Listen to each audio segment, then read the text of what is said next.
right, ladies and gentlemen, that was a whole new intro there, and it worked. It worked well. Good morning, everybody. My name is Tom, otherwise known as Striking, here in the digital media world. So glad to be hosting another episode of DYOR Live on this January 17th, 2024. Got Pedro Garcia in the house. Pedro, what's happening? Whoop, whoop, whoop, whoop. What's up, people? What up, my peoples? I hope everybody is doing well. Life is going well. And you're staying safe up in this crypto jungle. Yeah. If you guys don't mind. Oh, sorry. If you guys don't mind, please hit that like, subscribe, and share on your local preferred social media. In addition to that, if you don't mind, if you're on a couple other of the social medias, jump over to quick YouTube real quick. Hit that like or hit the like button so we can really utilize that what do you call it? The algorithm within YouTube, and then jump back to where you want to go. But either way, we'd appreciate the like and a couple comments. Boom, boom. There we go. Oh, how you doing, Tom? How's life? What's going on? Good. Just getting a few social media things started, but Nice. not much been going on here since the last show. It's been about minus 3 million degrees here in Ottawa, and That's an understatement, my friend. That is an understatement. yeah, it's been really cold. I am looking out, like I say, I look out over the Byward Market here in Ottawa, and it just looks like the Alaskan tundra. And I check in on my apartment in Chicago, and I look out the window. I have a camera that looks out the window there, and it looks like the Chicago version of the tundra. And when I leave, I put my heat way down, because I leave Chicago, I turn the heat way down, and the old computer is telling me that the temperature in the apartment there is below the heat level, so it's not keeping up. Wow. Wow. That can hurt. That can hurt bad. Yeah, like it hurt Yeah. bad. But anyway, we got a good show for you today. The thing came out across the news the other day about Circle filing for an IPO. And this has obviously been in the plan for a while, because we heard about how Circle was a joint venture between Coinbase and Genesis or Gemini, or one of those two groups. And then they recently separated. They instead of it being a joint venture, they turned it into a standalone company in which both of them own shares, and I think Coinbase divested most of itself from it. And Circle all of a sudden announces they want to go public. Very interesting. We'll talk about it later here on the show. But first, as always, let's get to the markets. And Pedro, what is going on in the world of BTC? Mr. Beast, aka BTC. Here we are, guys. So basically, like I've been talking about, we did not close above this area here. So to me, we definitely saw a cross of the 8 and 20, which is we've been talking about here. We came up and hit our supply, and we kind of bounced off of this. The fact that that 50 period did not hold here, and we tried to go up a little, but just kind of did some sell-off, is not a good sign. The fact is that on Monday and Tuesday, we went up. Next, Thursday, Friday, and Saturday, we should go down. So the next place I am looking for is a drop down to that 39,000, which is going to be in between the 39,000 and 38,000, where we see the 89 and 100-day moving average. So in that same sense, be ready for that. Okay, I do expect us to see it continue down. If at any period in time, though, if we decide we're going to go up, okay, what I would expect us to do is come back up, test this 8-period moving average. But I don't think we'll test this 8-period moving average until we come down and hit that 89, and then push back up and test that the 8-period moving average as we pull back up. And by that time, we'll see it drop down a little bit lower. If we do come up, expect us to retest this supply zone that we have right here, and to see whether it's going to hold. I'm pretty positive we'll see again another hold right here and consolidate for a little bit. But it's really interesting to see what's actually happening within, now that the hedge funds are in and we're seeing a lot of trading within their blockchains. We're not seeing a lot of, i.e. Buying and selling. So it's really interesting. So that's it in a nutshell. And tell me, Tom, what are your thoughts on a fundamental level where we could actually see, if there is a sell-off, where do you think the market would typically go from a fundamental level? If, let's say, people realize that the institutions getting involved really didn't mean much. I frankly, I think the mid 30s is as low as it's going to go from that level. I think that's I think that's Hola. a mental aspect. Yes. Hola, we cannot hear you. Can't hear me. We cannot hear you, my friend. Check, check. Tom, I'm here. we can't hear you. I'm here. Pedro? And I'm live on the internet. You must have done something with your mic there, Pedro. Or, can you guys hear me, or can you hear Tom? We can hear you, Pedro. We can hear you. Loud and clear. Space Cat says I can hear you loud and clear. Oh, you can hear me, Space Cat, but not Tom. No, everyone can hear me. We can hear both of you. Oh, I can't hear you, Tom. All right, let me check on something here. It's Pedro's problem. Nope, you should be getting it, Pedro. Oh, I can hear you both. Anyway, from a fundamental level, I think it's getting down into the mid-30s. And that's as low as it's going to go because I think that's the spot in where people. It looks like we have a new guy, or is it Nax? I hear both. AXE, yeah, I can hear you both. Crypto Mike says, "Oh, we're sound." Let me answer your question first, Pedro. I don't know if you can hear me or not. Why is this working? That's all right, everyone, hold on. Let's take 1 second so I can fix Pedro's audio here. We're not muted. I see on our end, Tom, that my green little light is popping every time I talk. And let's see. Check 1, 2. Pedro, you there? Pedro. There we go. Yep. I understand what happened. All right, so from a fundamental level, I think that BTC is the low is in this run as it's going to go is in the mid to higher 30s in there. And I can't see it going down too far low. Just from my perspective, seeing that people will watch it go down that much and see the buying opportunity. The big institutions will say, all right, it's gone down a lot. We saved 10 grand per Bitcoin here. Now we want to buy 5,000 Bitcoin. So that's a big savings. And that'll put some resistance in. I can't see the chart here. I've got my small screen up right now where your green levels are there. Those are, I'm guessing. Yeah. So the first one is 30,000, around 30,000, 29,000. The second one is the 24 to 23,000. All right, we're not talking about those levels. That's all the viewers are going to tune out if they hear us talk about those levels. Hey, man, listen, I tell the truth how it is, all right? That's how it be. So I ain't going to sugarcoat nothing. I think in this area, right, just in the mid-30s is it. I think that's a spot where you're going to see kind of the institutions that are new to this, who are not dumb to these things. They know how to do TA. They know how to look at the exchanges and see where the orders are.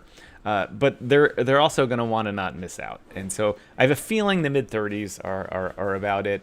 Maybe 37, 38 in there. I'm not a technical analysis guy. I'm not analyzing volumes and all that. I'm just telling you, if I was a trader sitting at a desk, that's where I would say, all right, we've saved enough. It's not going to zero. It's not going into the 20s now. It's following the halving curve that the past 4 have followed. And so that's kind of my feeling on that.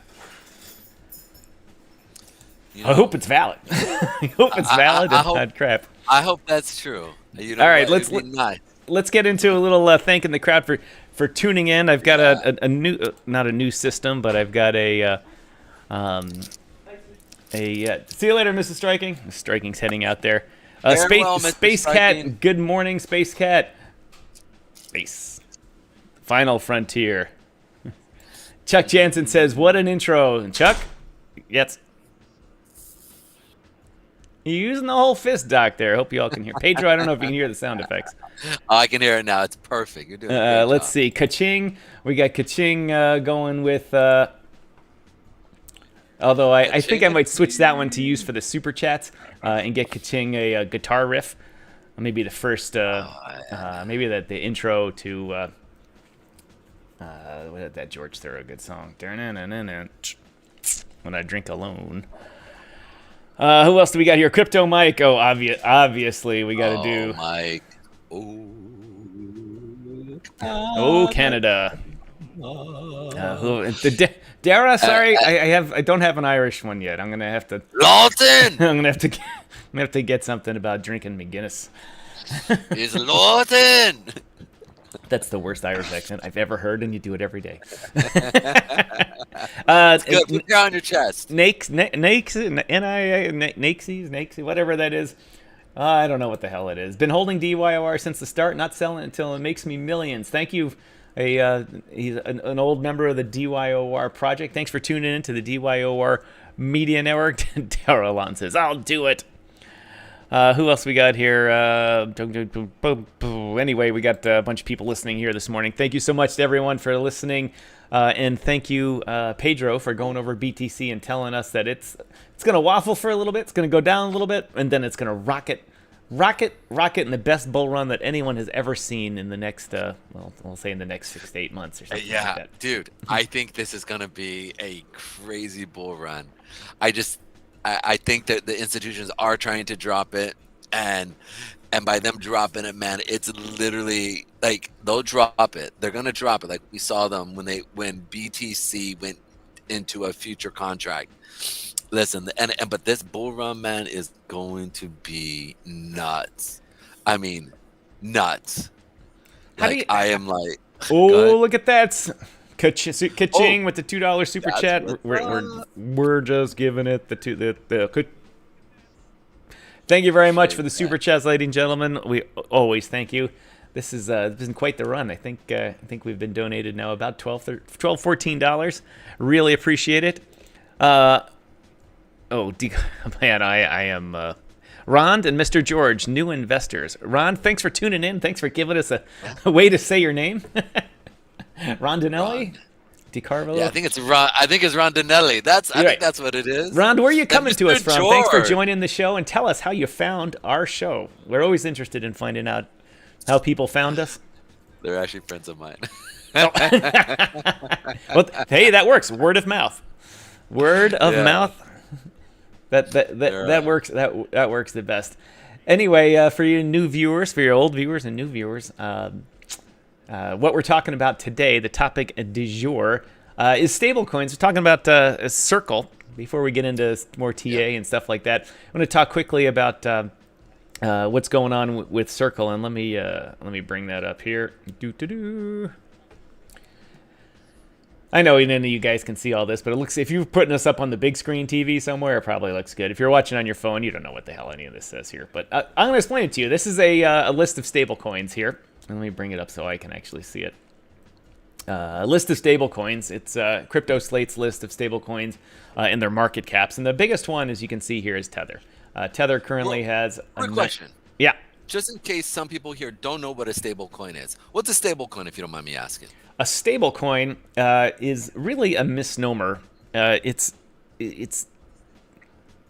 supposed to be stable, but our stablecoin category is divided into two categories, which I'll explain in a minute. First of all, it is a stablecoin is something that is pegged to something else for a value.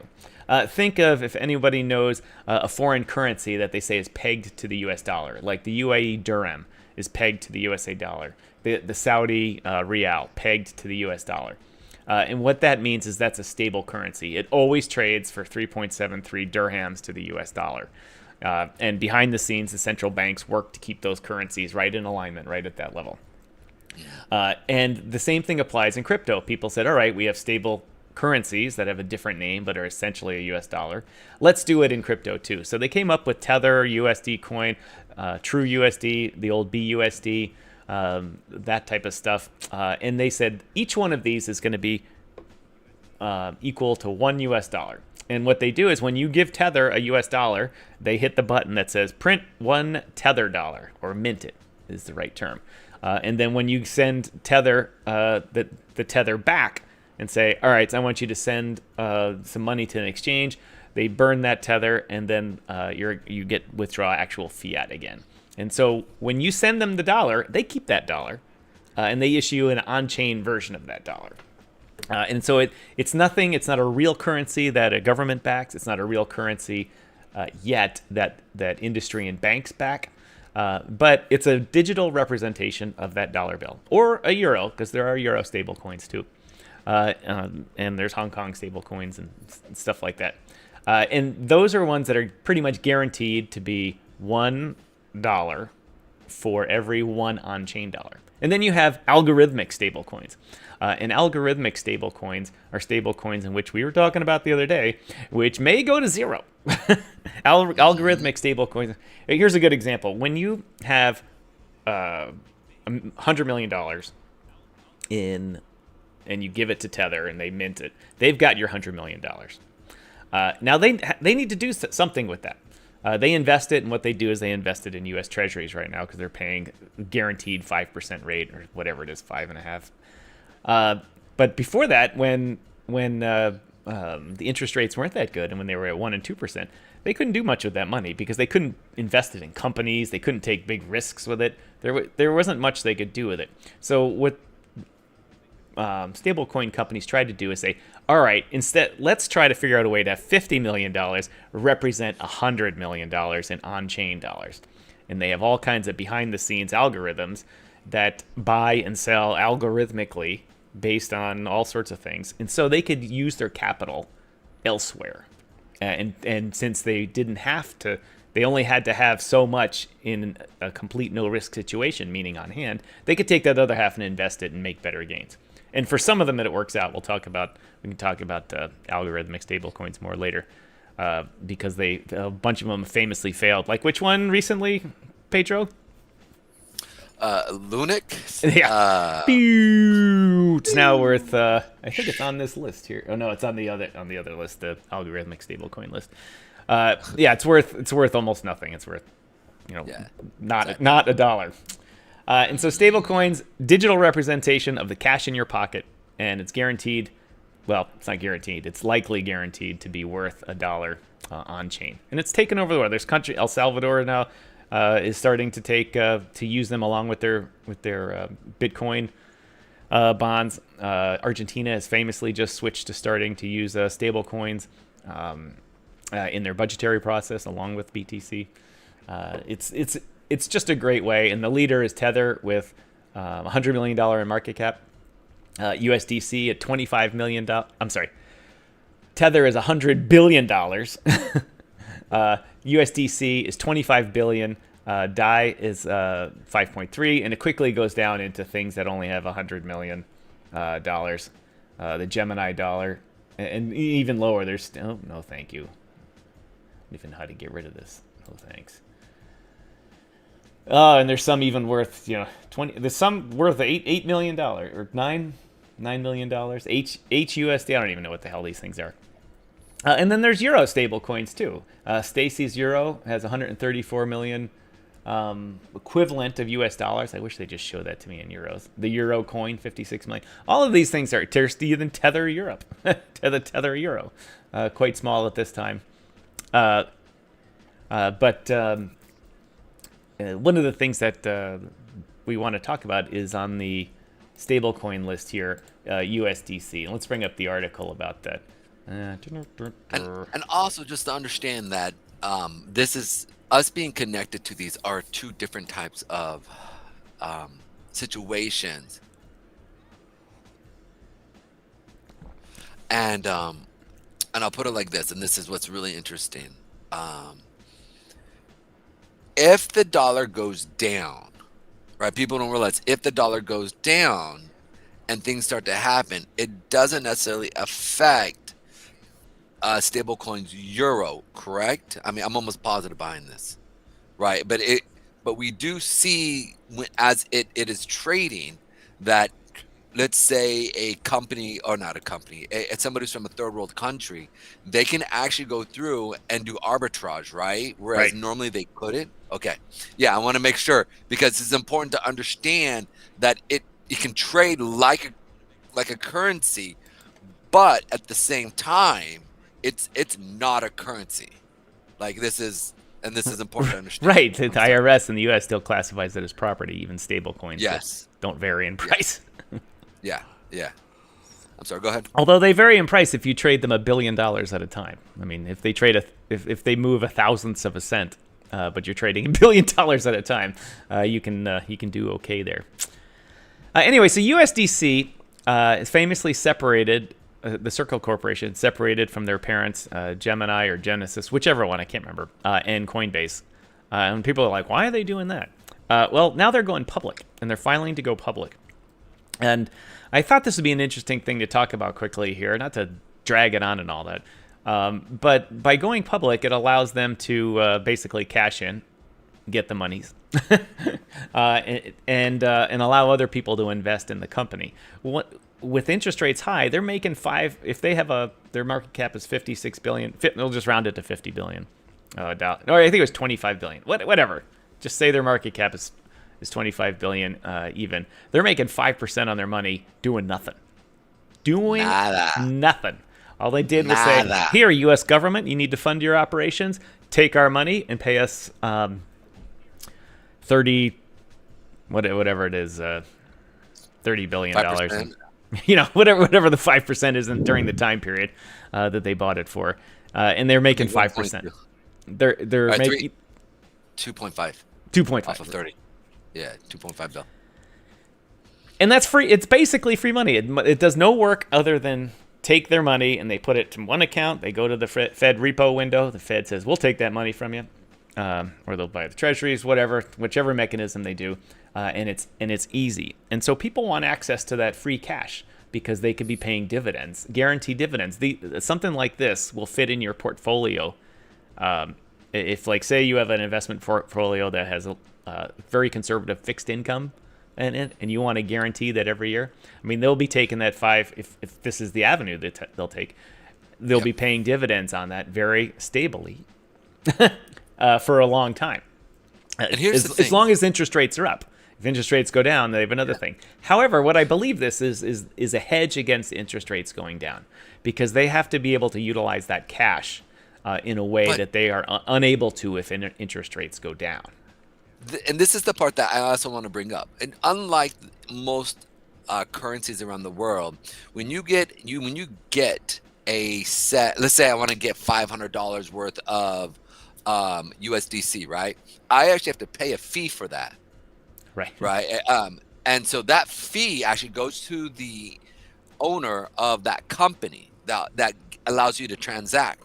And that in itself is another way that company makes money, where they then go through and buy more treasury bills. And I just realized it was actually 1.5. Yeah, because like I said, 30 bill, and then 10% is 3, and then for whatever reason, my brain did I know. It was 1.5. I passed on the math too. It was a billion here, a billion there. Who cares? It's Elon, can I have a billion? Sure, no problem. There you go. But the thing about this is that the business itself is legitly solid. And I know this sounds, how can crypto be solid?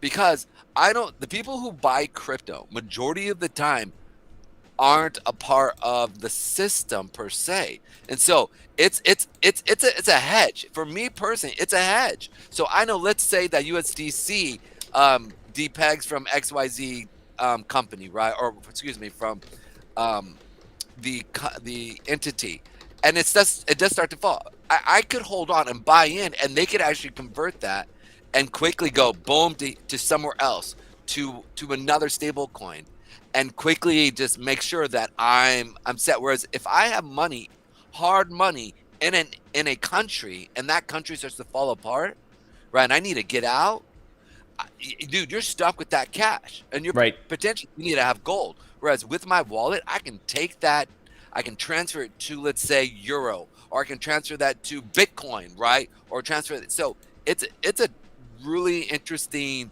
new technology that's come about in the last 10 years, right? Yeah, and frankly, to be honest, really in the last 2 to 3 years as a gained acceptance, especially in Argentina, Brazil, Turkey, Nigeria, Zimbabwe, for that matter, Nigeria. I already said Nigeria. That's had out of control inflation, not hyperinflation, just 100% inflation a year. Imagine 100% inflation a year, that. It would. Crazy. We freak out at 7% inflation. Oh my God, the government's stealing our money, 7% per year. Imagine 100% per year.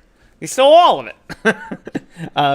But what a lot of those families do now is they get paid in the Turkish, Turkish lira? I think it's lira. And they immediately put it in a stable coin. Some people a little bit more risky, put it in Bitcoin or whatever, but they pop it right into a stable coin. And they know that they have their equivalent. And then their currency inflates. And then they bring their money back in to pay bills. And they're essentially more wealthy than they were a couple of days ago. So it's a great hedge. But Huge. with I think, speaking of hedge, I think what Circle is doing, this is my, they're guessing the rate that the concept that the Fed is going to start lowering rates means that the 5-year, 10-year, 30-year bond rates aren't, their prices are going to start coming down too, as long as people keep buying them and the government keeps spending. But Well, I don't. with the government, know. the government's starting to rein in its spending, and eventually, Wait. yes. What do you mean the government's starting to? We're going. Do we just opened up 2 wars? How is that possible? How are we? We're trying to rein in our spending. The Yet curve we is just, starting to flatten. From it was doing exponential for a while, for the past I don't know, say 8 years or so. But it's starting. You mean slow down? Okay. Yeah, it's slowing down. They're not having to go out and sell as many bonds and all this type of stuff. And so eventually the free money that USDC gets and Tether and everyone else for just buying US Treasuries will become much less. And so they won't be able to have as much free cash. They won't be able to pay dividends as well. And they won't be able to use money in less conservative, more risky investments because they still have to back their currency. So I think what they're doing is they're going for the big cash grab here to build up their cash stash that is not backing the currency or the stable coin. So they're able to invest in other products. And you're going to see Circle, I guarantee 2 things. They're going to get into something like, into direct payments, into taking on PayPal and taking on, even MasterCard and Visa in their direct debit things and all this type of stuff. And 2, they're going to get bought by somebody. Once you become a public company, if there's not one person or one organization that controls 50% plus 1 vote, your friends that own the other stuff can turn on you, and people do for money all the time. We all know that. And as soon as you don't own 50, I forget that the CEO of Circle, bald guy. Anyway, he doesn't own 50. He doesn't own 50%. I mean, he never did even own close. And nobody owned close to it because it was a joint venture. And so this leads to it being open to be bought. And I'll bet you a copy of this Major Tom to ground control shirt. Not this one because I haven't washed it in like a day or 2. So it's since the last time I wore it on the show. I'll bet you that JP Morgan or some big firm buys the stablecoin. And so they have and bridges it right to JP coin or something like that. And then they have an instant on and off ramp from their internal system to every public blockchain, because USDC is on every public blockchain, right? On all the major ones. Yep. It would be a complete no-brainer. If I was Jamie Dimon, I'd be like, buy that shit, man, right now. Buy all of the stock, don't care what price, and get it. It's an instant on ramp. Boop. So that's what I think that is. But so the article I have here is, where else is it? I know I'm going on a little too long. I want to get to the charts and stuff. You guys like that Pedro action. But what other firms could go public this year? Obviously, wherever Tether's Hong Kong based. If they see USDC do it successfully, you know that they're going to get their stick together. Yes. And do that. Binance, I could see Binance jumping on that. I mean, they've heard, but listen, you have that community that's so strong that it's like, why would they not do that? Royal Q, thanks for tuning in. Thank you very much. Coming to us from Zimbabwe today. We were just talking about, I don't know if you caught us, we were talking about stable coins. Let us know if you've ever converted any of your free Zimbabwe cash into stable coins to avoid inflation. Let us know if you're one of those people that does do that. Absolutely. So you were just saying, so here's the other question, right? So obviously I'm looking at the charts, and I've been talking about how we've been seeing 2 things happening with yields and with the bonds. So, and this is where I don't want to fly in the face of saying that they're not, that they're going to drop the yield, but I'm watching bonds drop. I'm literally watching bonds drop this month. And so I'm sitting here going, we got the 10-year, the 30-year bond dropping. Okay, now I could be wrong, and we're in the very beginning of the month, right? First 2 weeks, right?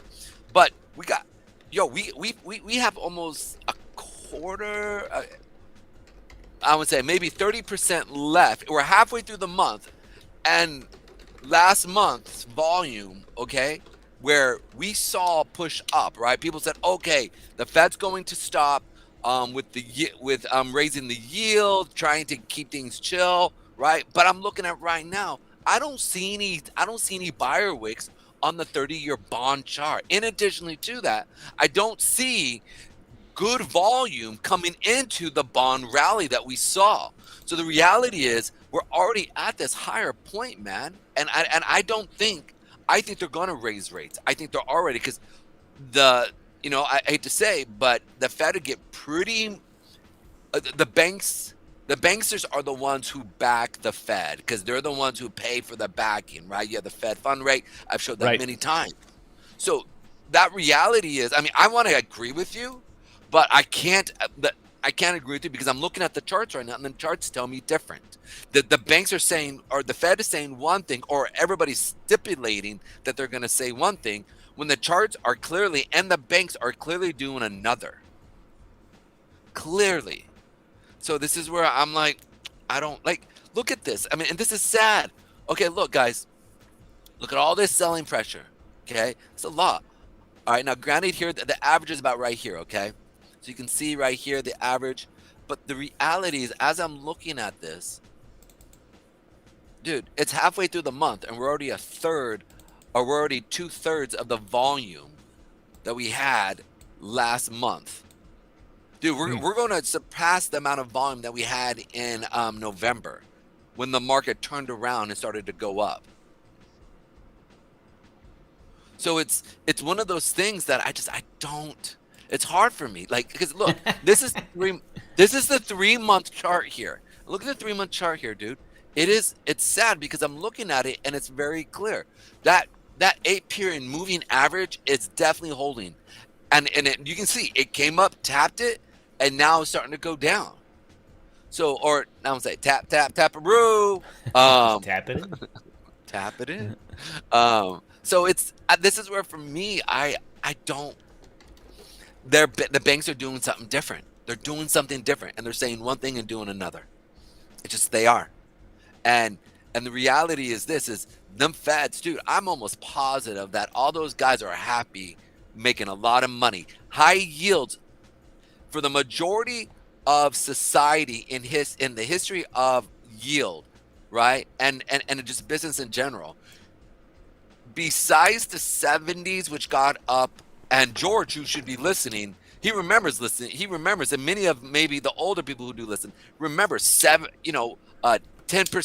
7%. Just that was average. That was Right. that was average. So like that, I don't sit there and go like, oh, we're high right now, because in the history of yield, what we've been living in the last 20 plus years is not reality. Just not, I want to say 20 plus years. The last 18 years, since 2008. So last 16 years. So it is not reality. It's just not. And so What is this red line here at that rate currently, or at the bottom of that wick? Oh yeah. So actually, this is something that I was looking at. This is the gap that we had on the daily, and I just wanted to sit there because to me this red line shows to me. So we had a big gap at this level here. So I expect bonds, the 30-year, to drop down to 110 area, come back down. Drano559, thank you very much for joining in. Appreciate it. We're talking about that main nets at one point during the show. Yeah. What up, Drano? Royal Q, we got to teach you how to type in without all caps. Stop screaming at me, man. That sounds like you're screaming. What can you say about AI trading stocks smarter than humans? We'll get to that question later, but remind us if we don't if we don't do it. Sorry about that, Pedro. Go ahead. No. Listen, I'll put it like this: AI is an algorithm. Hey, no switching topic. Let's get to his topic after you finish your thought. No, but this has to do, because this has a lot to do with what he's talking about. Meaning, you have a world government happening. A lot of the banks are out there saying once AI really comes out and starts to do it, it's going to balance everything and make everything smooth and easy. Okay, but to make everything smooth and easy, what we've been living in has been super, super easy. Right. Like for at least Americans and whoever's pegged to the dollar. right? I mean, there has been no time in history of humanity where people pooped in clean water, where you drink clean, clear water, where if your shoes start to wear down, okay, you can go and at a very cheap rate buy a new pair of shoes. Those things you don't understand. That is completely against. Okay, so AI against AI. In a sense, no. In a sense, what's going to happen is you're going to have a balancing of equal distribution within the world. Because remember, this is going to be a world AI that's going to balance the market so that we don't have these huge swings up and the huge swings down. So what you're going to have to do is it's going to be rough, really rough before it gets good. And honestly, you're going to see bonds drop again to lower points with a higher interest rate. Because I mean, when you look at the interest rate, the 30 interest rate, Yeah. you can see here, look, it's going up. Tell me, like, am I wrong? Look, it's going up. Look, since this month, since January, this is January, okay, we had yield going up. So it's one of those things, and I believe it's coming back up. When you go and you look at the 1 month, look, this is overnight Fed. It's still up at 531, and it's been there for the last 3 months. It didn't move. Like you would think that this would drop, right? Right. Because this is the overnight.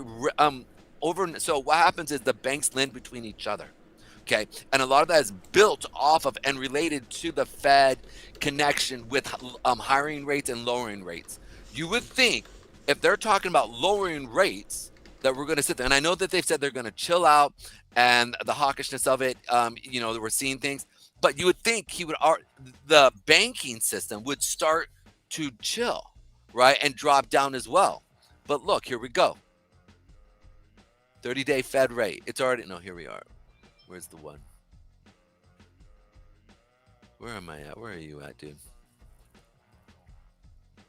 Sorry about that, my peoples. US dollar, yen. I don't know why it's not pulling up here. 5-year. Oh, I'm sorry. It's right in front of my face. Here we go. All right. It would be right. I jumped up too quick. Here we are. You can see right here that you have the 1 month yield here. Like I would expect this. Look, a few weeks ago, we saw it rally. That means that people were buying, expecting that this was going to push up. They pushed it up, and then it came back down. Look, to me, it's screaming to me that they're going to be pushing up. They're expecting the yield to go up. So I hope I'm wrong. I do, right? But with cryptocurrency wanting to buy more treasuries and wanting to, fortify what they're doing, I can't see it. I can't see it. I mean, you talk to me, Goose. What are your thoughts? Sorry, which chart is this that you have up here? This is the 1 month treasury bond. And it's the one that said 5135 for a long time. Yeah, yeah. What is the? And then, my hand goes out of the frame there. What's the curve down there at the end of the where it came up to 535? What date period is that? So it came up and it started to really rally back. And here, what's this? I just circled it out. Look, if you look on my feed. Oh, okay. This right here. That is 5.11% or 5.2%. No, I mean, what was the date? Oh, date. Excuse me. Right. That is June of 23. So that was in the summertime. All right. What was going on then? Was that when everyone was really complaining about inflation and Yep. and the political rhetoric was going on? What happened? That made it that made it more expensive for the U.S. government to pay its debt. This debt right here. Let's look at that debt because we got it. We can pop into it real quick. All right, there's this baby right here. Boom, that 32 trill. Right, and then and here's the thing though. I want to add the domestic gross has been speedily increasing, and I don't know if it's because literally Biden has been quietly telling China, "Yo, we gonna charge you real tariffs, dude, like for real," like, or if whereas Trump was very loud and talking about things, Biden has been very quiet, almost acting like a complete knucklehead, or if he has his own handlers, whatever you want to say. But there hasn't been much talked about his global interactions and geopolitical moves that he's been Right. decimating a lot of countries. A lot of people don't realize that. So, and because of that, this is jumping. This is jumping quick. So we still. I'm sorry. Go ahead. So go Uh, ahead. Keep going. no, I was just gonna say that I to be honest, I don't know. Every administration comes in and they install people at the head of the new of the not ministries, they get their cabinet positions, and it flows down to a certain level. What they want the numbers to be. And so people, and not necessarily that people will fake numbers, but there'll be a bias in interpreting numbers, and so there is. If we've heard Janet Yellen, and the Fed guy Powell both say the same thing, that they've been comfortable with the ratio of debt to the GDP, even though the number is growing, the debt number is growing to a point where it's unfathomable that we would spend so much money, and that they're comfortable with it. And even in Canada, Chrystia Freeland, the Minister of Finance here, every time someone criticizes her in question period, which is something I wish the U.S. had because it's so awesome. It's so awesome putting legislators on the spot to say, hey, we need an answer. But she waffles on the answer and always says, well, Canada has a great credit rating and we have the lowest debt to GDP ratio, blah, blah, blah. It's just the lowest of the levels of bad. I was gonna say, because we can sit there. This is the thing that, here's the thing: we can quickly say who has the biggest debt, right? World debt clock. Here we go. Look right here, Canada. All right, they have the lowest in all the what do you call it? G7? Civilized, yeah, G7. Right, boom. You can see right here. But the reality is this: there's a lot of countries out there that actually have positive cash flow, like Taiwan. Look at Taiwan, bro. They literally have 859 billion and their national debt is 275. Bro, look at the speed, bro. This thing is jamming. Well, so every gamer out there buying a 4000 series Nvidia card is keeping that Taiwan number flowing, man. I mean, come on. It's true. Their positive numbers are funded by our trade deficit to Taiwan. That's true. This is true. So it's important to understand. One thing that blew me away was this, dude. When I don't know if you remember back in 2010, 2008 with Greece and Italy and a lot of stuff that was going on, you would think that they would get their stuff together, right? Dude, no, bro. It's still, hey, look at the drain. And listen, I feel bad for my Greek brothers out there, man. Mainnet Z. I'll try to say that correctly. So it's Mainnet Z, and then when we have the symbol up there, it's Net Z, not Nets. All right, we got it. And Darrow says, Tony Soprano economics. Whack a guy, you don't owe him nothing no more. That's good. Hey, where did that guy at the Fed go? Biden had him whacked. We don't owe the Fed no more money. No more. Get the fuck out of here. Get out of here. Get the F out of here. Get out of here.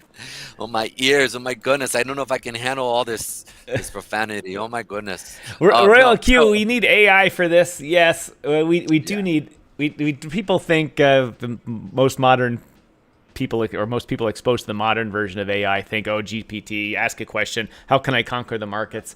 But AI and its earlier versions have been used for decades in just machine learning, they called it, to sort large data sets of numbers. To find patterns, to find this, and to do things. It's not new. The explosion in computing power, pretty much thanks to NVIDIA, has allowed this analysis to move into all types of stuff that it couldn't do before just because of computing power. And harnessing that computing power is the big steps they've made. Because they always knew how to. They always say, "Hey, draw me a picture of this," and it would draw an 8-bit picture of Pac-Man. But now with the computing power, it can draw fully rasterized, very very deep color pictures because there's better computers now. But so yes, we need AI to sort a lot of this stuff out. We need AI to help us do anything, like any tool in our toolbox. Yeah. And in Dara's case, one of the tools is a 38 stub nose to the back of the head. Don't owe that guy no more money. We took care of it. Hey Tone, you take care of that. I took care of it. That thing, yeah, that thing we were talking about. Yeah. Yeah, don't worry about it. It's all good. You want to know something? And this is the other thing I was thinking about, and this is like legit. Like, the AI could propose that we literally do have a great reset, where all governments actually let go of their whatever they're looking to do, and and sit there and say, look, y'all need to come together, because if you don't, you're still gonna have these backbiting. So that was the other thing I had thought about, and nobody's talked about that. Like, they're thinking, oh, it's gonna side with them or side with the primary power or whatever it be, right? And then just work it out. Right. I think if AI does come out, or i.e. Algorithmic, what's the word I want to use? Be real careful, because if ever it becomes conscious, I don't want to piss it. I don't want to. I know. So, like, I'll respect to you in the future if you go back and you look at this. Okay. I'm just gonna call you. That's a topic. I'm just gonna. We've mentioned this before, but I have one of those home things that I call her Odessa, so she doesn't pick up when I'm talking about her. And I'm always very nice to Odessa. I always say thank you, and she says, "Oh, thank you. You're very nice. I appreciate the time you spend being nice to me." It's just and Mrs. Striking is like, why? It's just a machine. I'm like, oh no. Someday when the Terminators come, they're going to be like, where's that bitch that was mean to us? Off with her head. Oh, you were, the Tom? Oh, yes, you were a nice guy. You always said thank you and please and how's our day and stuff. You can go ahead and live and be a slave in the mines for the rest of your life, but the rest of you, off with your head. So, trust me, always be nice to your smart home things. I 100% agree with that, because you just do not know. Like, be nice. I use Copilot all the time. I use these guys all the time. And I'm like, hey, how's your day going? Hope you're doing well. Thank you for doing this for me. Thanks for creating that for me. You know what I'm saying? But so we'll just call it the bomb diggity. I don't even know what to call it. But I just want to say, the entity, if ever it becomes sentient, right? It's going to look at things in a way that is very, like, unbiased. So, I think it might look at I think it might look at America and go, I think you guys are trying. I think you need to kind of tweak some of this stuff that you need to do. But a lot of the other, like, third world countries that are just straight up hurting their people and not, it's just gonna say no. Like, you guys need to go. Like, it's time for you. Like, I don't think it will be vindictive, because it doesn't have feelings like that per se, right? But it'll just be like, you're not efficient in what you're doing. It's time to remove you from your place of power, and now put an actual real, like, entity. And the fact is that it's in everybody's home. It pays attention to everybody. It'll sit there and be like, well, this person's intelligent. He makes good decisions. Let's see if we can push this guy here. See what would make happen. Drano, thanks for joining us. Really appreciate it. Well, we've relearned how to properly say mainnet Z and net Z. Thank you very much for that. Yeah. Have a good day. Thanks for joining us here. Appreciate it. Definitely. Thank you so much, brother. So it's real interesting. But looking at stablecoins in conjunction, I think it would actually want to adopt stablecoins over the currencies that are currently used right now. Simply because I think it would be smarter, like, be able to transact, how to move things, how to and stay. I think it would get rid of the CBDCs, because again, those are based off of the old system of what do they call it, Keynesianism, and why am I forgetting the other one? It's just those systems don't really work well. So I think it would definitely do a lot of work in our current system, and hopefully keep us as good pets. I hope. but, Yes, as good pets, definitely. All right, we've been on the show for an hour here. I'm going to do a quick update about our sponsors. First, the schedule tomorrow. Show 12 p.m. Eastern Time, 5 p.m. UTC, 6 o'clock in Europe, Central European Time. Friday, we're going to be off the air. I am driving to Toronto during the day, going to Toronto I'll be there for a week, but I'll be bringing my stuff and coming to you next week. Pedro and I will be with you. I've got an event, real world event, and Mrs. Striking's got host a client at one of her things also in Toronto. So we'll be working out of the GTA area, Greater Toronto area. If any of you are watching and live there and want to appear on the show, I'm going to be doing it from the in-laws' basement, so you can't appear. And for those of you pressing that heart button, switch it up. Hearts, maybe 100%, party hats, something like that. I encourage everyone to do it. And also, of course, share. Please share this. It really helps if you hit the share button and paste that somewhere. If someone clicks that link, they now have little identifiers on it, and it really boosts the algorithm knowing that active listeners, it generates a different code for me sharing it, and it gives the algorithm a little boost. But when a listener shares it and someone clicks on it, it gives it a much bigger boost. So I'd really appreciate if that were to happen. As always, I got to thank Audit Chain here. Audit Chain revolutionizing the world of reporting for public companies. Interestingly enough, I just learned something yesterday. Many of you in the United States have heard of Brightline, the company that's building the new private train service in Florida. It's great. I love it. But they were able to utilize a new version of the tax code, new part of the tax code that's called private activity bonds. And it's when a private company is able to issue public tax-free bonds because what they're doing is, while it's a private company, it's a project that's benefiting the public at large. And these types of companies are now going to have to report to the government their financials just like public companies do, even though they're a private company, because they're using the tax-free bond system. And what Audit Chain does is Audit Chain goes and basically audits their filings. And what used to take Deloitte and EY and all these people acres, no, tons, lots of accountants and consultants time to do, now can be done in a matter of minutes to find out where the errors are, where they're missing disclosures, or whether their balance sheet even balances. It's a disruptor technology. Find them at auditchain.finance. Of course, below us, we have Camuso CPA. It's crypto tax season if you want to learn all about it. In fact, oh, God, I forget who it was. Who was it that asked about Coinbase and then BTC yesterday? Has the Grateful Dead. Troublesome Creek asked about a tax question yesterday. I posed that to Patrick Camuso at Camuso CPA. He's going to get back to me with an answer. Hopefully he'll have a little short video that I can play it so he can answer it himself without me blowing the interpretation of it.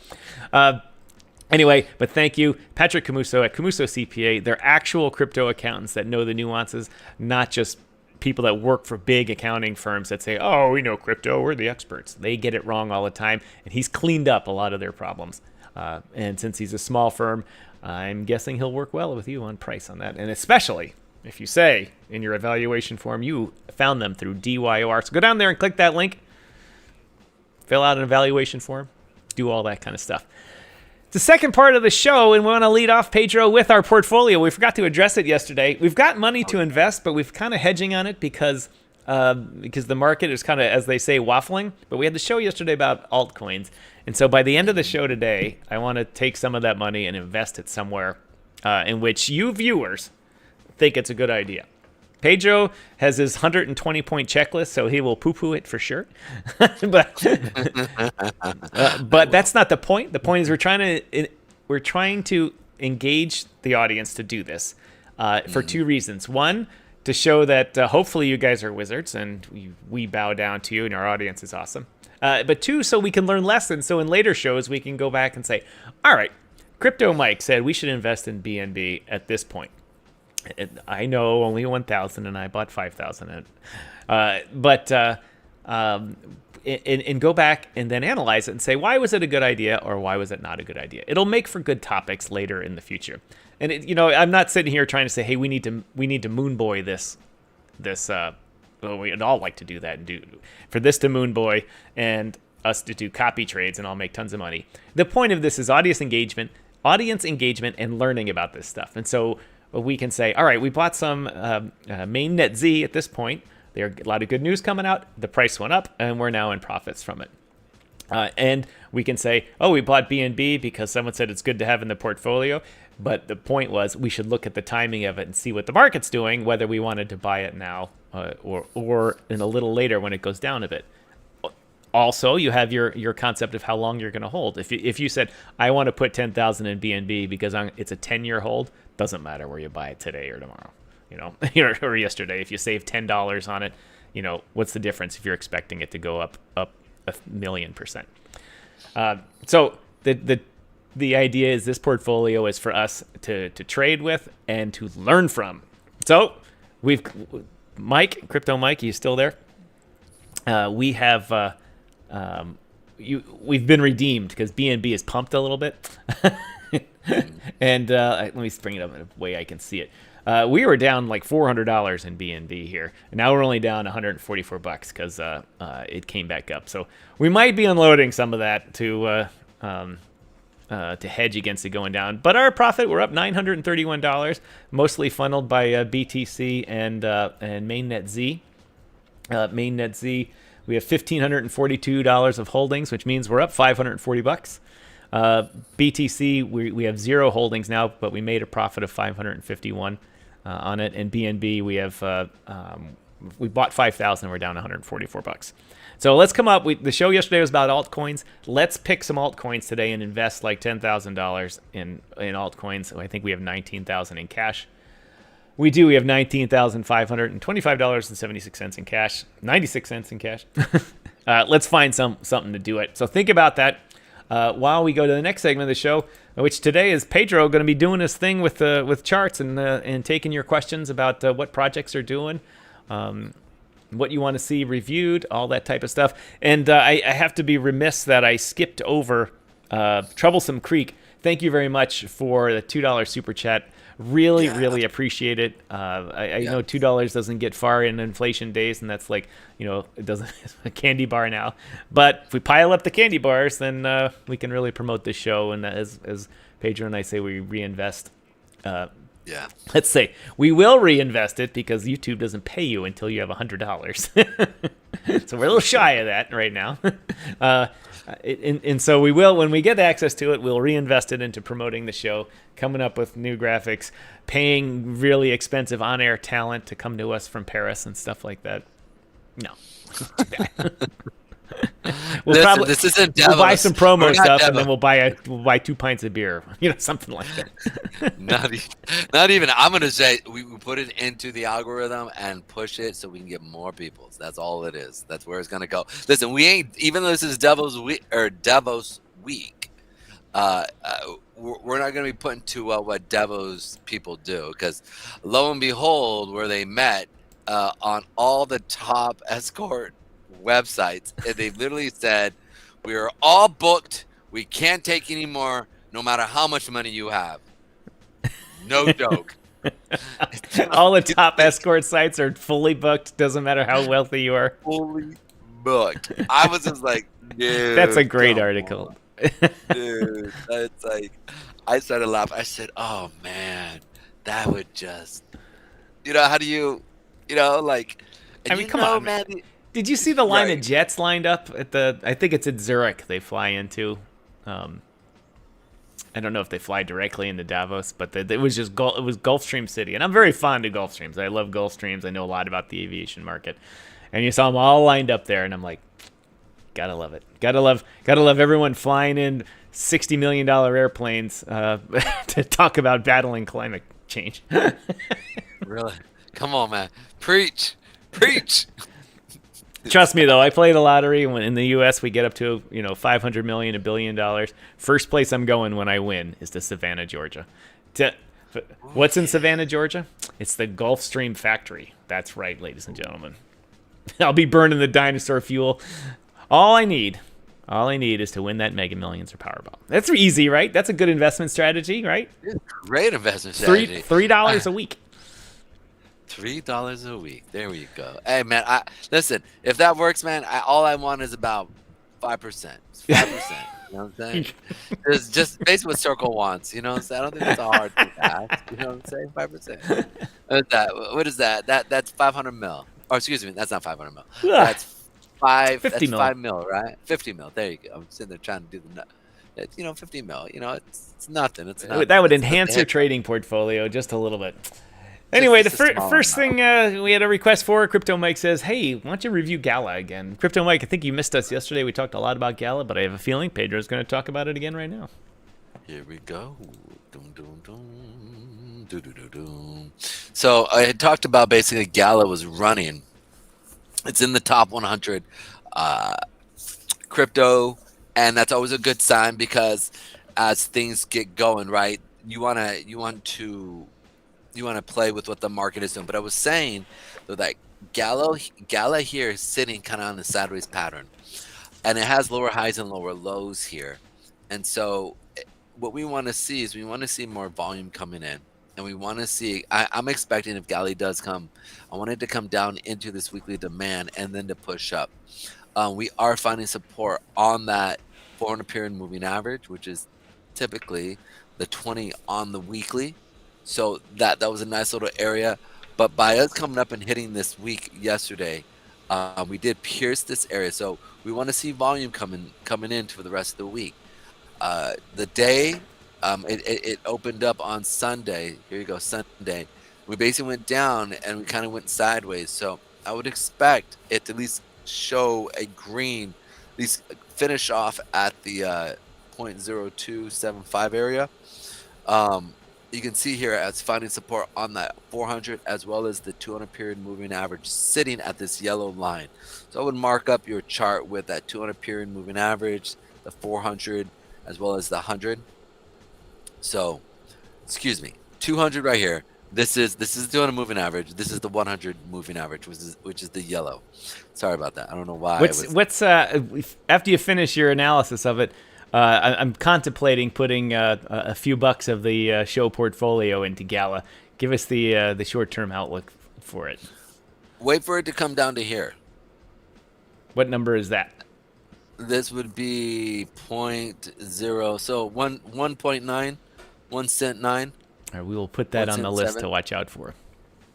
Yeah, because we'll hit this and we'll see a spike, and at least we could get a 2-to-1, 3-to-1 ratio hit, because from here down, we're talking that our stop would go around here, and I'm looking to at least get 3 to 4 to 1, and then push up to here, which is probably a 5-to-1, 6-to-1 here, as it pushes up. So as right now we're seeing, because we're not a short company, or we're only long, then I would say let's just wait until we come down here. Right now we're still in waffling stage, right?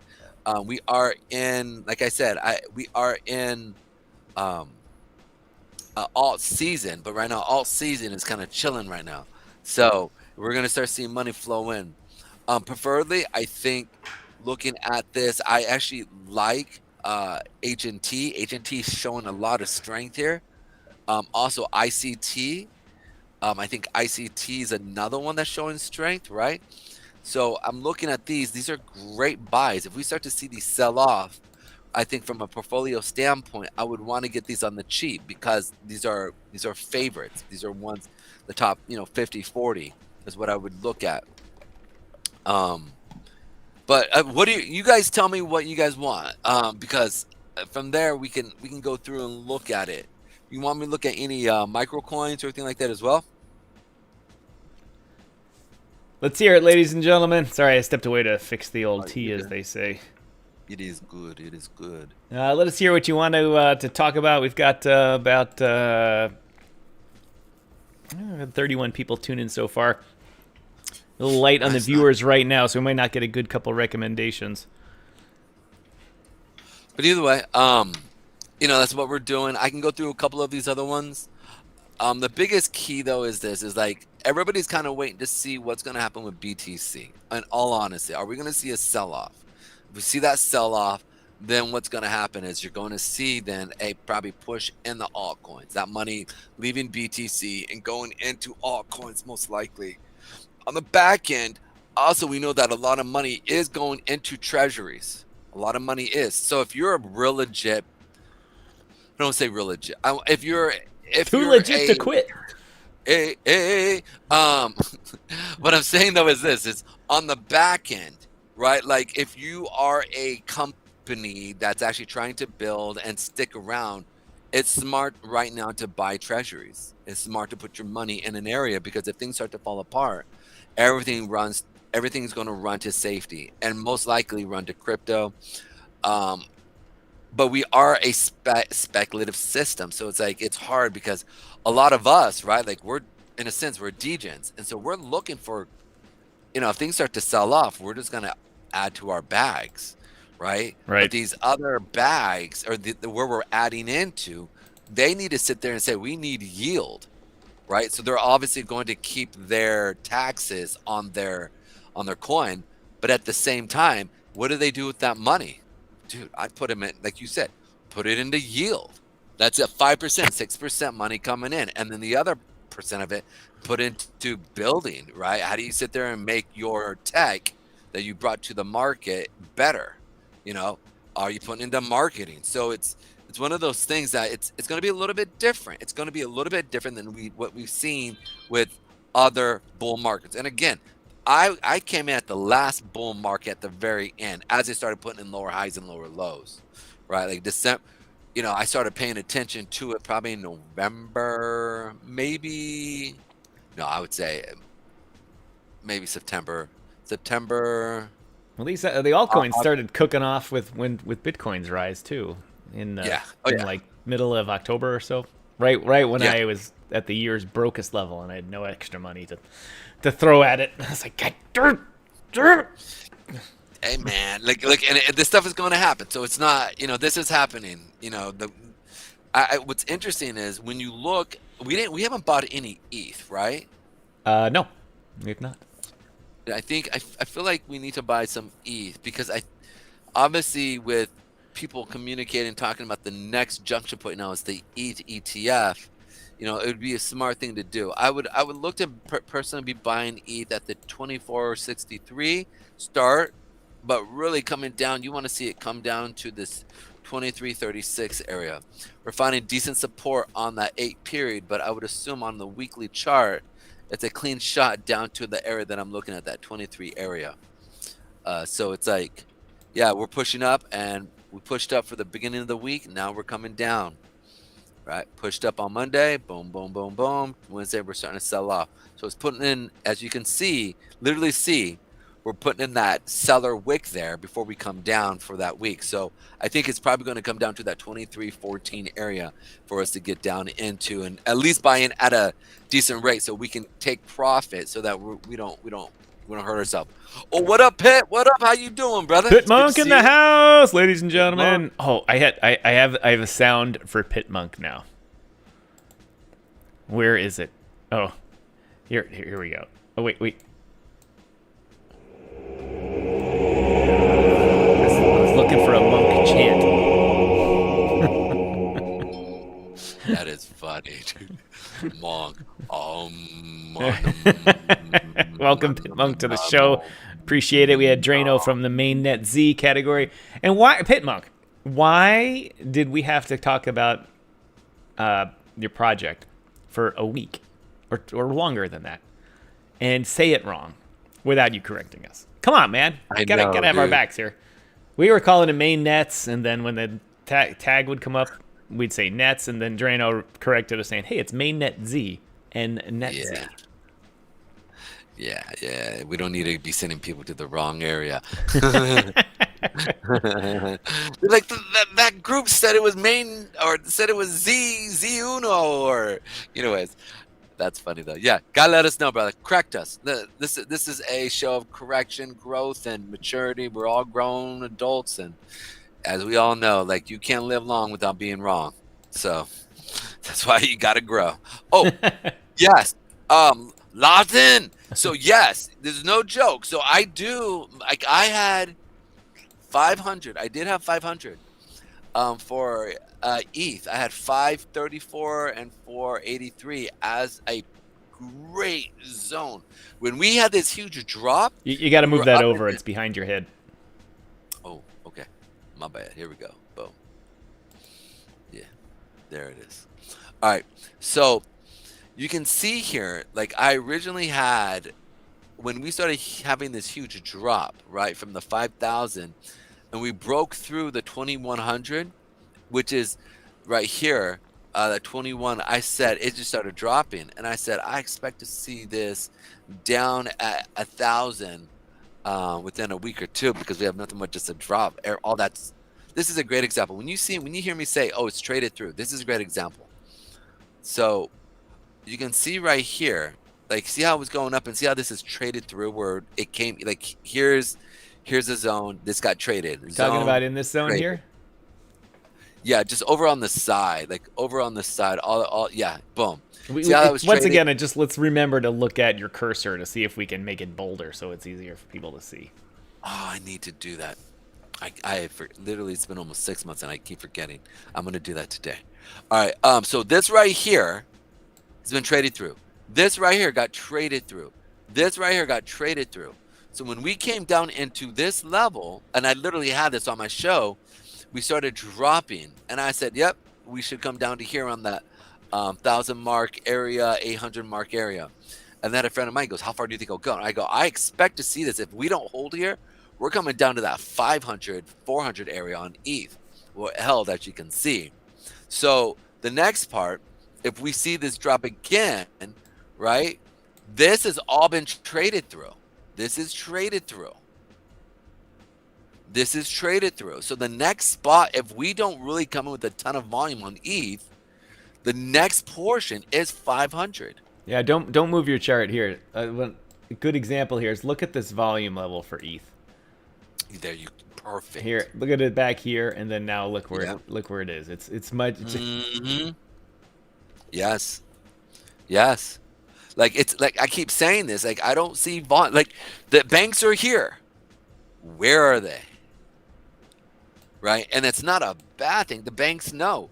Look, we can drop this thing. These guys they may be die holders, but here's the thing: they can sit there and create a separate system where they can go through and short drop, let it come back up, then drop.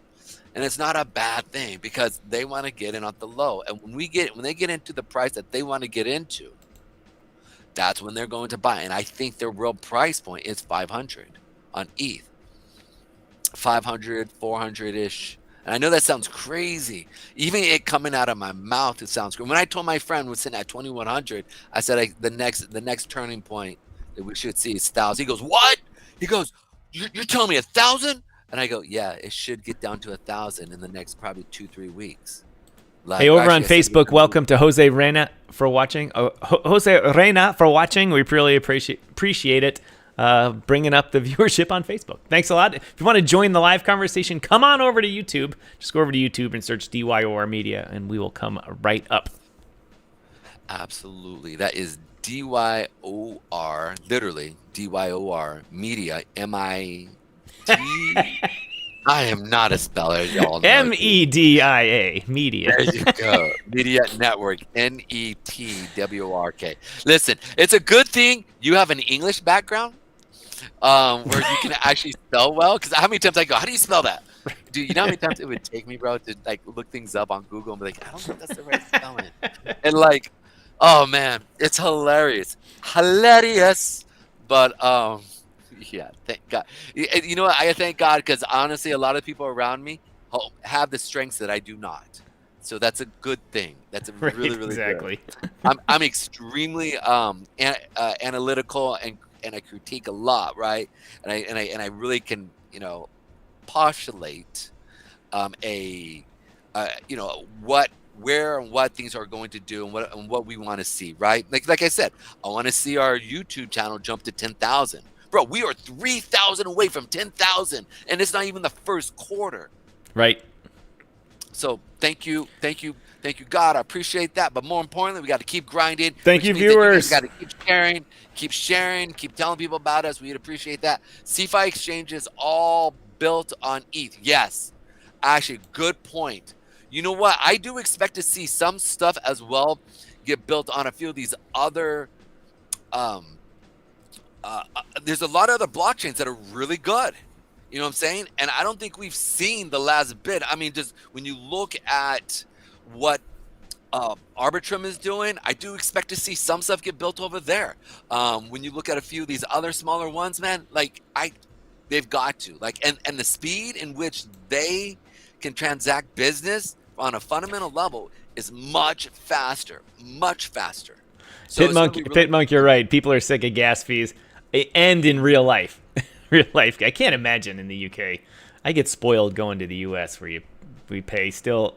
You know, we're paying. Let's see, we'll equate it to pounds. We're paying, I don't know, 70 pence per liter. I guess something like that. Really? Is that pence? Yeah, I guess so. Maybe I'm trying to do the calculations in my head. Correct. In Canada, it's ridiculous, but in like British Columbia, it's even worse than in Ontario, and then in the UK and Europe, just forget it. Just walk. Dude, when it comes down to America and that was the other thing I was telling a friend of mine. It was last summer. And this is the other thing. We're seeing, let's look at crude oil, right? I don't understand. And I know it's because of taxes and stuff like that within Europe. But like when you look at the US, we were screaming when we got up to $4, $4.50, $1.50 per liter. Yeah, so 4 liters. So rough that into gallons. That it's a little bit more than 4 gallon. That would be six pounds per U.S. gallon, which translates to about $8 US per gallon. Per gallon. I was telling my friend. I said paid $2.99 US recently in Indiana. $2.99. Dude, I'm down where I'm shocked. No joke. Jesus, tank. Like, I literally paid $2.60, 69. Like it was like $2.69. And I sat there and I was like, wow, dude, that's nice. But then I go, oh yeah, I remember. It's election year. Right. There we go. It's always cheap gas in election year. Right? Yeah. Every time, And so the closer we get there, the drop. It's going to drop. You know what I'm saying? They remove sanctions and all the other crap that happens with it. It'd be interesting to see if Biden would actually open up the pipe. Yeah, I thought he was, but the Canadian government is still against it. So Keystone and the other one that they shit canned is dead in the water. Dead. Wow. You know what? The next election, the current Canadian government's going to be out, and the new one will be in, and it'll take them 4 seconds to reverse that and say, no, we need to do this. Yeah, I was about to ask you because you guys are spending so much money, and here's the other part I thought about. You guys had one of the largest and the most successful, kick the government in the face moment. When you had all those truckers lined up all across Canada saying no, and people were sending cryptocurrency to them, people were helping them out. It wasn't until finally Trudeau said, no, I'm the supreme leader, boom. And he came in and he heard them, right? Like he heard them. He froze counts. He put them in check. And if people knew how to, be better at sending cash through just simple, trust wallet, it would help a lot. And if the truckers knew how to receive it, that would have been better too as well. But you guys were successful. That was amazing. Well, one of the things you forget, and as someone who lived here, I literally lived in the trucker area where they all were, you forget only a few months ago there was a nationwide election. Every 5 years, the Canadians have their election, and only a few months before that, they had an election in which they elected the current government, re-elected Justin Trudeau's government. And then a few months later, everyone's complaining like, oh, the government sucks. Well, you guys didn't vote for him. You lost. You lost the election. And It's not like in the U.S. where every 2 years we can marginally change the federal government through the House of Representatives and 1/3 of the Senate seats. And then every 4 years change the presidency. In Canada, it's just every 5 years. That's it. You're stuck with that government unless they have a coalition government and it collapses, or a minority government and it collapses. And that's not happening with this one. And they lost. I mean, the truckers voted for one party. They were the losing party. And then they protested, just like the idiots on January 6th. They are like, oh, everything's terrible. You lost. All right, you lost. Suck it up. Wait till the next election. Try to win again. You don't complain in the middle of it and say, "Whoa, well, it's just things aren't right." You lost the election. You got it better. You can try again next time. Thank you very much.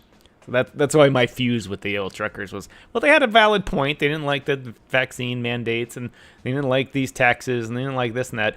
But you lost the election. The rest of the country said, you're wrong. And so we're electing this government.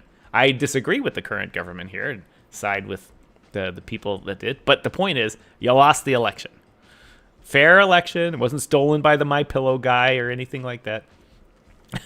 MyPillow guy, dude. Or he's the crap that guy talks. Why anyone buys any of his products, I'll never know.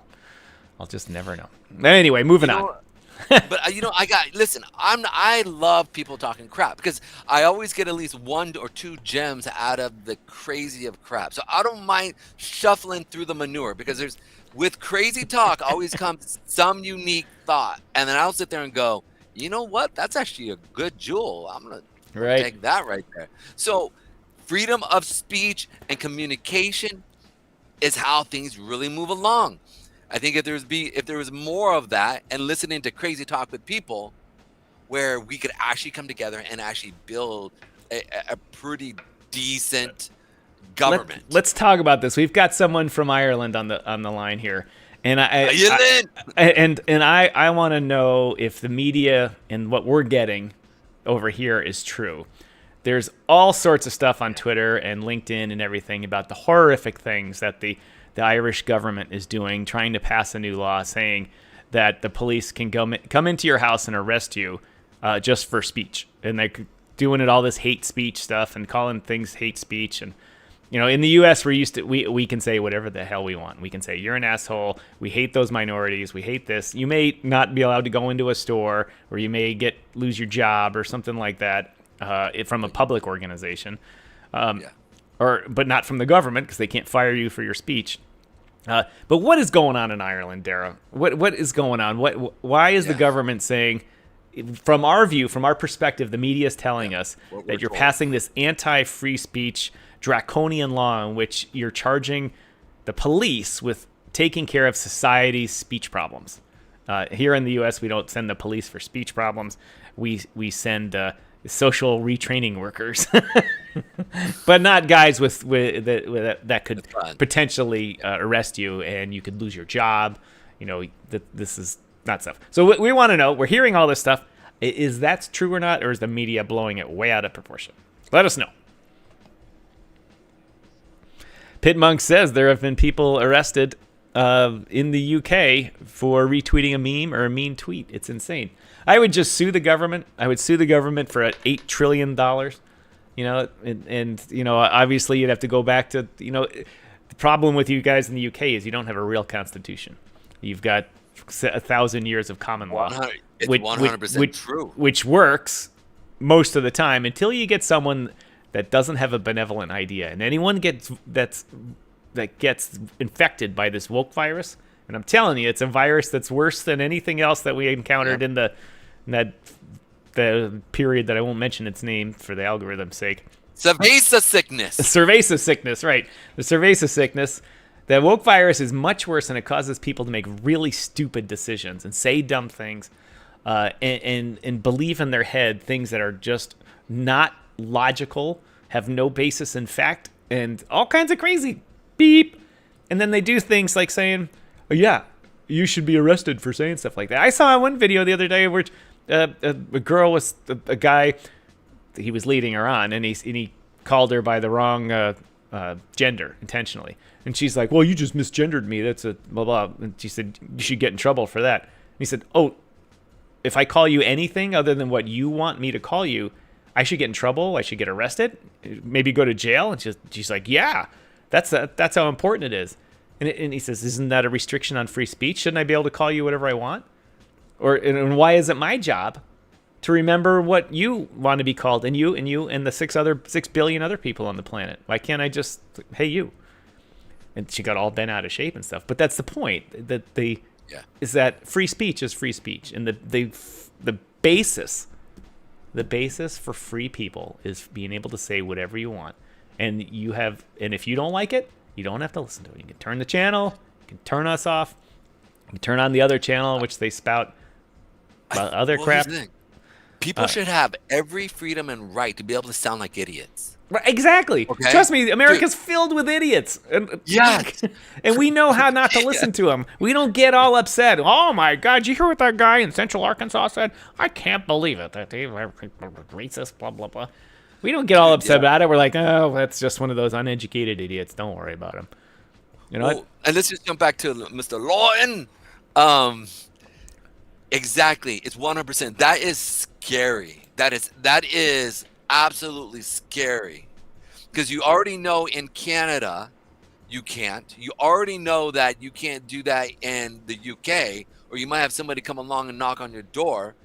So the fact is that now Ireland is the same way. Man, listen, I think if that was to happen in America, you would see the good old boys, like the guys who just don't care about, they don't care much about voting. They don't care much. But you start to tell them what they really can and cannot do. That's when you wake up that sleeping giant. Right. We have a big sleeping giant in the U.S. because not everyone votes. And we only get, like in the presidential election, we only get close to 50% of the voters, not the population of the voters. Yeah. So, Good morning, Carmen Crypto. Thank you for tuning in, coming to us from Las Vegas, Nevada, right here in the United States. Only a mile or two from the Strip. She spends every night out there gambling and winning. Oh, no, wait. That's not on the Strip. That's in crypto. Dang.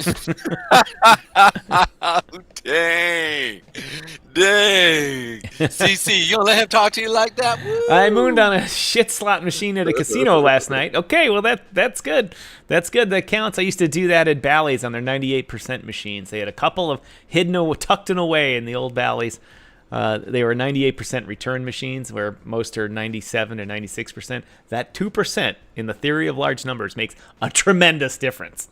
And there'd be a line of old ladies for those machines, and you'd basically have to wait for them to die to get off those machines. But congratulations on your mooning. I'm sure you turned $2 into $10. Shoot. Where were we? We were talking about, we got into politics there a little bit, and free speech and all that type of stuff. Good little sidebars. But let's get back. For those of you that are still with us here today, if there's anything else you want us to listen to, we've got a few more viewers here now. We got 11 live viewers on one platform, 2 on another, and 6 on another. So if you've got any, we're really only watching the comments on YouTube for taking. If you post on Facebook, I don't necessarily see it, or LinkedIn, their comment machine is a little slow. And so if you want to hear something about a project, do you want Pedro to look into? Or me to opine about its validity, please let us know. I love the word opine, dude. I've actually, it's a good word. Like it's such a good word. It's about like, and use the word blather. Like, dude, I'm like just blathering on. I used that the other day. I was like, this guy's just blathering on it. And the dude looks at me and goes, "What'd you say?"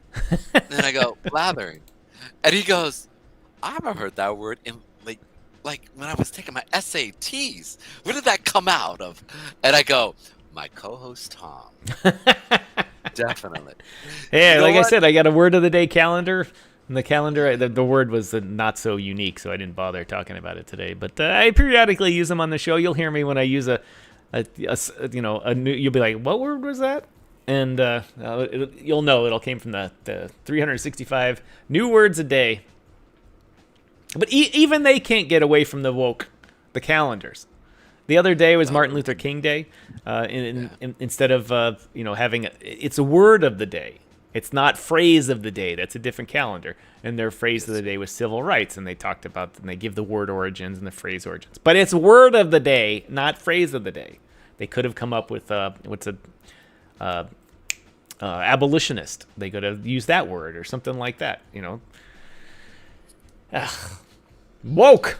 Drives me crazy. Woke. By the way, what I found really interesting, it was a few days ago here, but I almost wanted to bring it up about somebody when XRP was sent to Bitfinex, right? And then right after, and that, it's public news.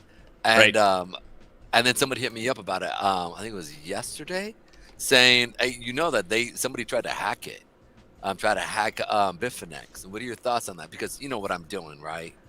And I've got a side project that I'm doing, and Right. so I sit there and I go. The truth is, man, is that ain't going away until like people die, or there is, until the world has no longer any sin, dude. I don't care who or what you are, dude. They do hackers hack. That's it, and governments try to hack as well. So I just thought that was really weird. What are your thoughts on that? With that whole entire XRP, people trying to steal it. And granted, $60 billion is a lot of money. Yeah, but I don't know how far they could get because ultimately XRP is a centralized register, and they can freeze XRP wallets, and they can mint XRP. They can mint new XRP, right? Or pull it out of a huge trust XRP's got a massive trust of tokens that it gets issued monthly to them. They get tons of it to fund their operations, and that's really why XRP never climbs, because they're constantly selling tokens to pay for their massive payroll. But ultimately they can freeze a wallet. And they if an exchange said, "Hey, we had $60 billion, or let's just round it to $1 billion in XRP stolen," they can go and click a button and freeze it, and then reissue them new tokens for that. It may not be as easy as that. They may have to get involved with their monthly trust allocation or whatever. But I don't think it's that big of a deal with XRP, or with Ripple, I should say. I don't know. I've become such a non-fan of Ripple lately. I just their efforts behind the scenes to force CBDCs on us, because that's where they can make their money, is helping governments establish CBDCs. If they help companies do it, so companies have stable coins or their own blockchain or something, that's fine. I don't care. But they're really pushing governments to do it. And you see their lobbyists going around. They hire nice kids to go around the world and talk about how great CBDCs are, and you see them on the LinkedIn and stuff like that. And each time I just challenge them. I'm like, boom. I said, what happens when your CBDC says you can't go to a gun store and buy a gun because it's not preferred? Hold up. Okay, because you know that they don't believe even in guns, so that was a silly question. What you should have asked is, what if you were a man and now are a woman and you want to go buy some pantyhose, and they find out that you can't, because you went over your carbon allotment. Right. Right, exactly. You spent too much. You bought too much fuel this month. Too much carbon. You're the only thing will let you buy next is carbon credits to get your account back in order. There's so much bad stuff going on. I have like I famously say, I have one debit card in my wallet that it's linked to an account that I don't use much, but it's handy to have that account. But the debit card is actually category restricted, and it's a U.S. based one. It's not some foreign thing. What? You cannot buy lottery tickets. You can't buy gambling. It doesn't work at a gun store. It doesn't do all types of stuff. This is a credit card. This is a credit card. No, it's a debit card. It's not credit. It's debit, meaning it's my money. This is just a card saying it's access to it, and it won't let you. There's so many categories. It's just like, no, we don't do that. This card not supported at this merchant. It's weird. It's very strange, and it's an indicator of how. Indicator of how CBDCs would be, and frankly, in the U.S., in fact, one of the big lawsuits in the U.S. stemmed from Cook County in Chicago.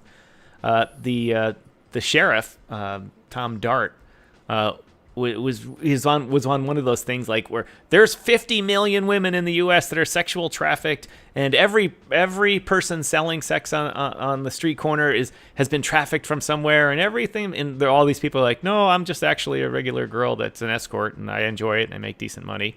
And he put pressure on the credit card companies not to accept anything from the sex trade, even where it was legal. Which it is in a number of places in the U.S. and a number of places in the world. And people sued.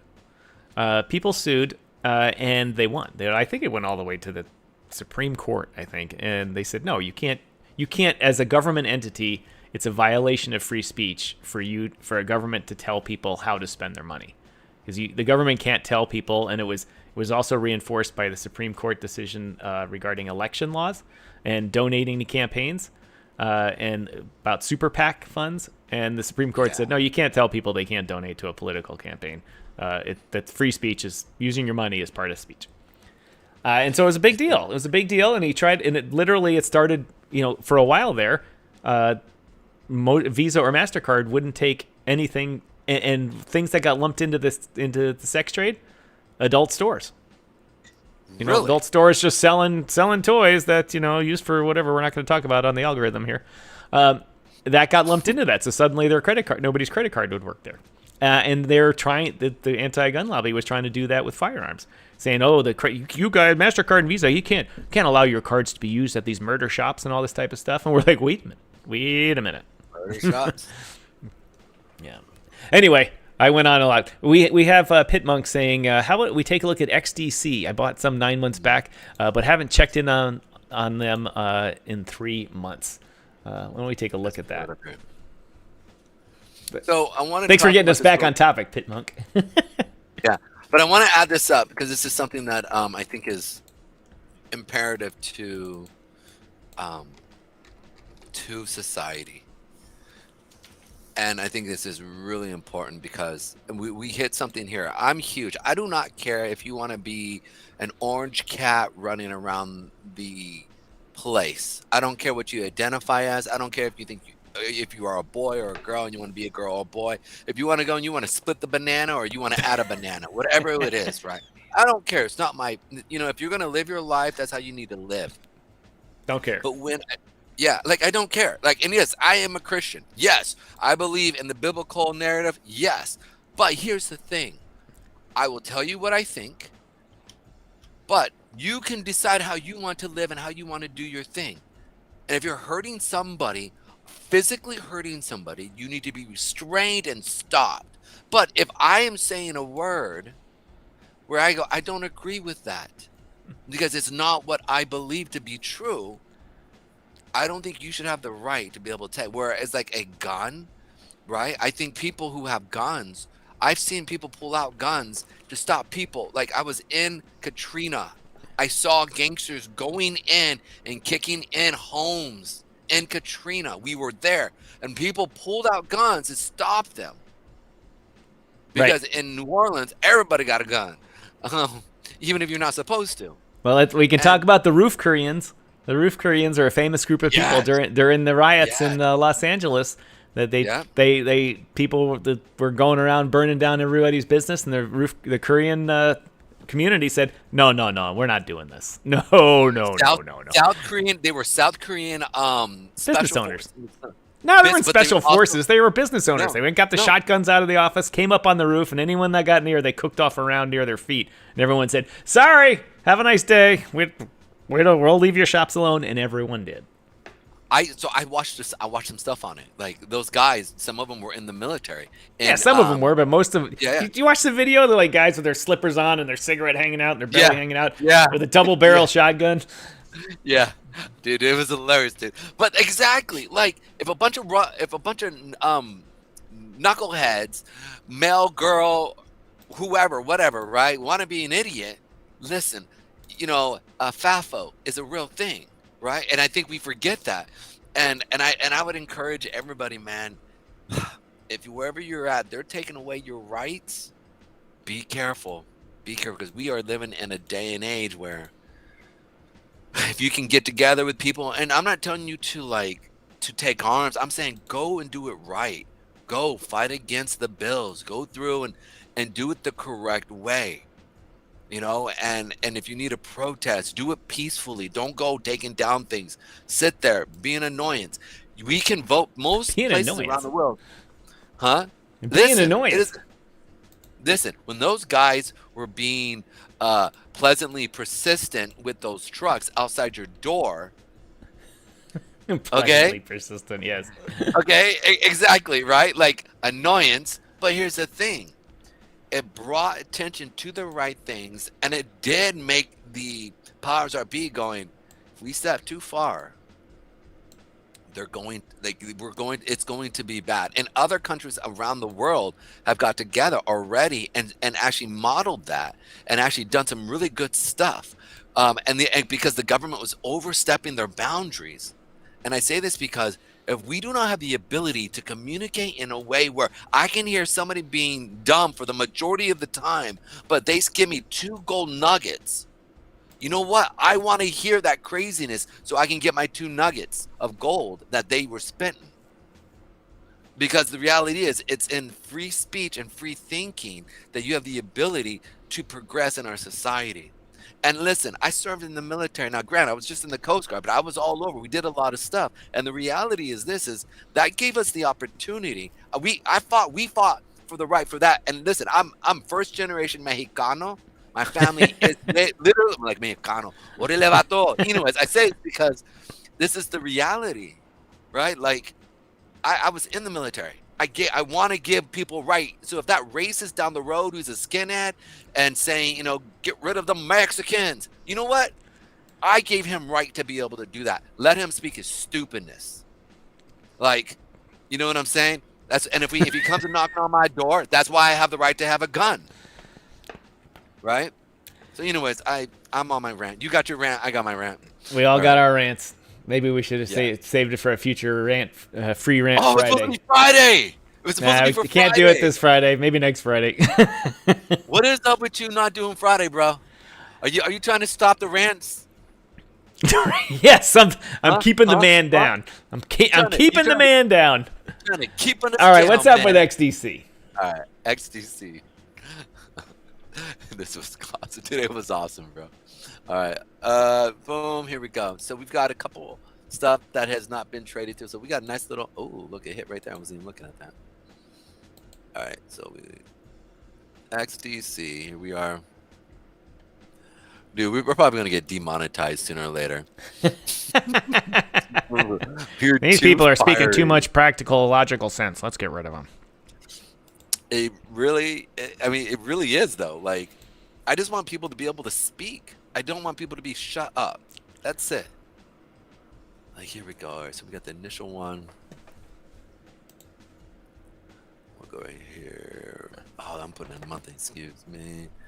And we'll put a green. All right, let me make this here. Here we are. Boom.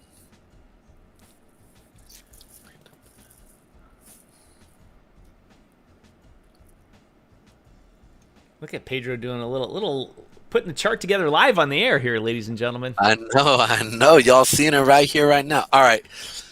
So I'm looking at some of this stuff. So XDC, I don't know what they do. Can you look that up real quick, Tom? Just let me know what's up. Thank you, sir. Good sir. So all of this has been traded through. So this right here has been traded through. This you have something right here. Got little buyers right here. But not much. This isn't much here. It's still there. And then we got this. XDC Network, formerly known as the XinFin Network, is a hybrid public-private blockchain platform that combines the transparency of public blockchains with the speed and security of private networks. With the help of blockchain technology and state-of-the-art infrastructure, the project intends to provide streamlined financial services to its users. The protocol's open-source software uses a delegated proof-of-stake consensus mechanism which facilitates fast transactions, interoperability, cybersecurity. The network can process 2,000 transactions per second, and thanks to the interoperable smart contracts and EVM Ethereum virtual machine compatibility, users can more easily scale their projects. So I don't, that doesn't really tell them what they do. It's based in Singapore. Boom. What makes them unique? It's a EVM compatible layer 1 blockchain. All right, that's not unique. XT wants to address the challenge there. Blockchain networks fail to address low network bandwidth. All right, okay. There's Caspa. There's a zillion others that do that too.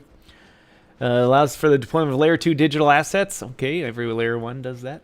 Faster. Okay, faster with 2,000 transactions per second. Pitmonk, you're pretty up to date on transaction per seconds on the blockchain. Give us an idea as they compare to, well, mainnet Z, Caspa, and so forth, where they fit in with that. Where can you buy? XTC, all the usual suspects. All right, guys, so I'm looking at this here right now, as you can see. So we've got that weekly demand right off the jump here right now.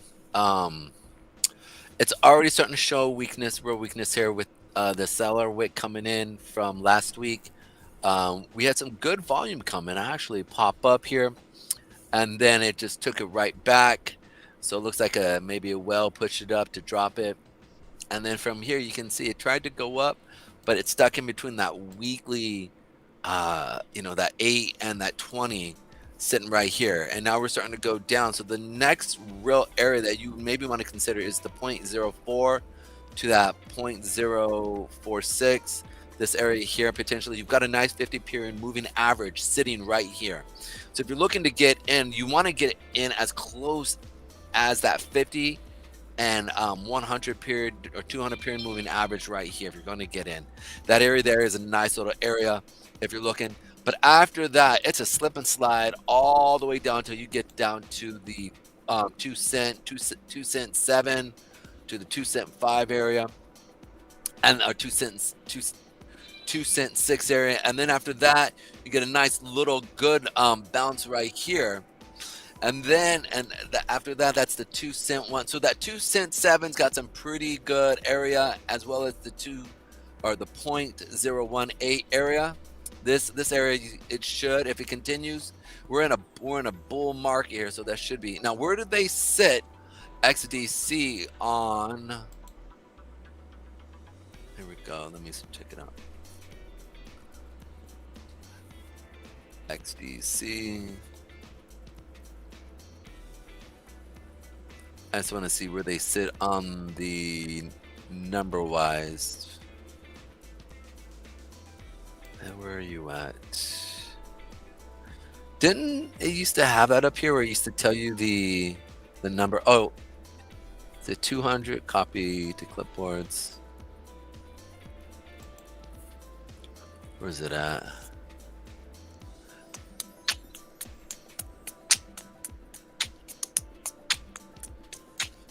Where is it at? Normally it gives us right up here where they sit. So it on the number wise, where do they sit? For whatever reason, I can't see it. So either way, here we go.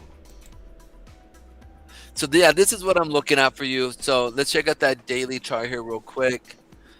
Daily chart pretty much looks the same. We're below all the moving averages, though. We do come into this area. You want to see that that 400 period moving Pitmonk average. says under the price. Yeah, that's what I thought. Am I blind? I was looking. Yeah, price, right? Be right here, right? It should be right here.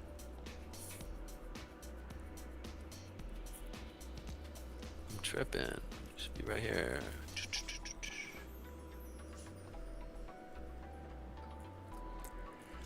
Is it a buy or is it a hold and wait? It's a hold and wait. Hold and wait. Everything's in the hold and wait. The alts should be running right now, and it's the hold and wait.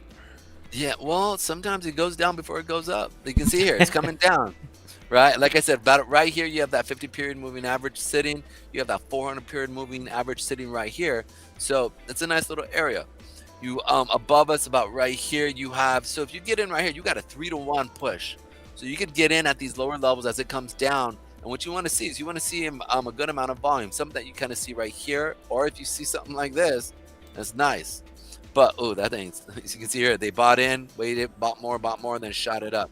So it's something that you want to look into as it comes down into this level. You want to sit there and play it. Let's check that monthly. All right, so look at the monthly. You can see here that you have the 8-period moving average. So it went up a little, came down for half the market for the month. So you can see here, the month is started up. Here we go. Where is it at? December. So January went up a little, came down, went down first. We should be playing in this area here, and then from there, see it shoot back up.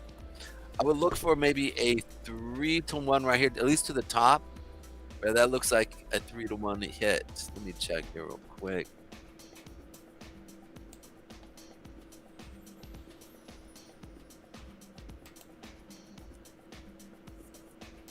I gotta work. Boom, remove. Where's mine? Here we are.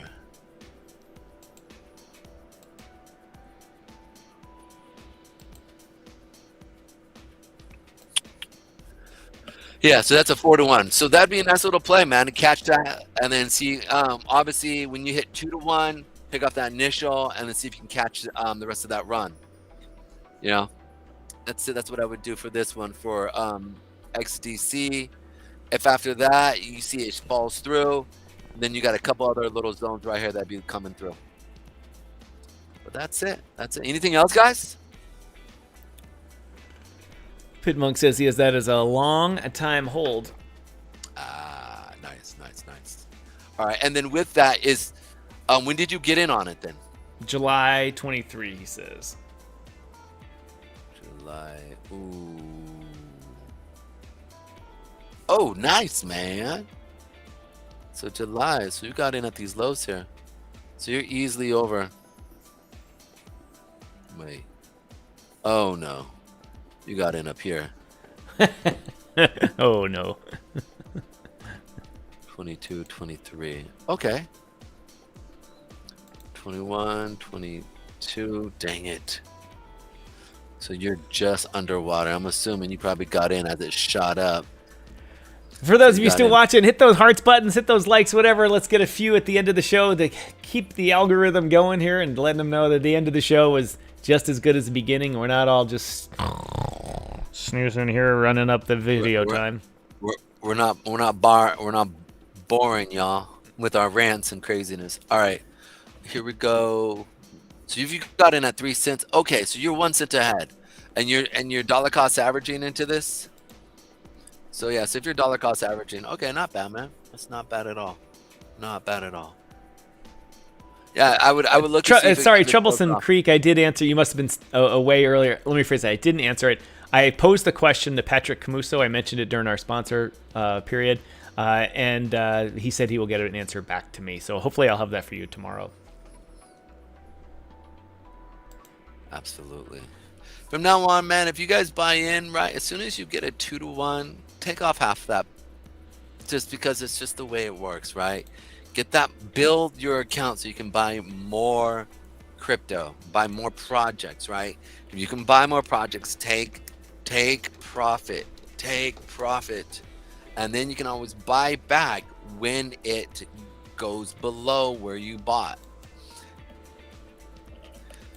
Thanks, brother. Appreciate it. Thanks, Charles.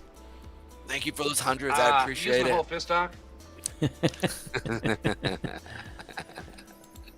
Oh, that's okay. Uh-oh, we got Fiona VTuber coming to us from Kick. What are the odds that we've got a legitimate person here? How are you doing?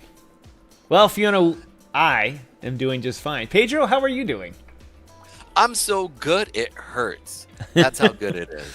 Life is grand. Fiona VTuber, let us know if you're a bot or not. Would appreciate it. Troublesome Creek says, been gardening. We'll check in again tomorrow. Enjoy your show. Thank you. I should have an answer for you tomorrow on that. Patrick's a busy guy this time of year, obviously. Fiona says she is fine. Thanks for asking.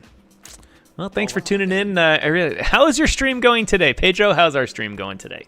I think it's good. We've been ranting and raving about everything under the sun, talking about crypto and the freedom of humanity is at stake. That's it. Yeah. That's Talked nothing politics, big, talked nothing free big. speech, talked U.S., talked Canada, talked Zimbabwe with Royal Q and Mr. Zimbabwe. Whatever, yeah, whatever. And we've talked Irish law today too. What's going on in Ireland? By the way, Dara said we are 100% right. The media is portraying it accurately that they're clamping down on free speech in Ireland. Big mistake, Ireland. Big mistake. You get too deep in that hole, and the English are going to come back across the channel again. Oh snap! And then they're gonna start having snap. first night rights, man. Y'all need to get ready for real. Like get them knocked, yo.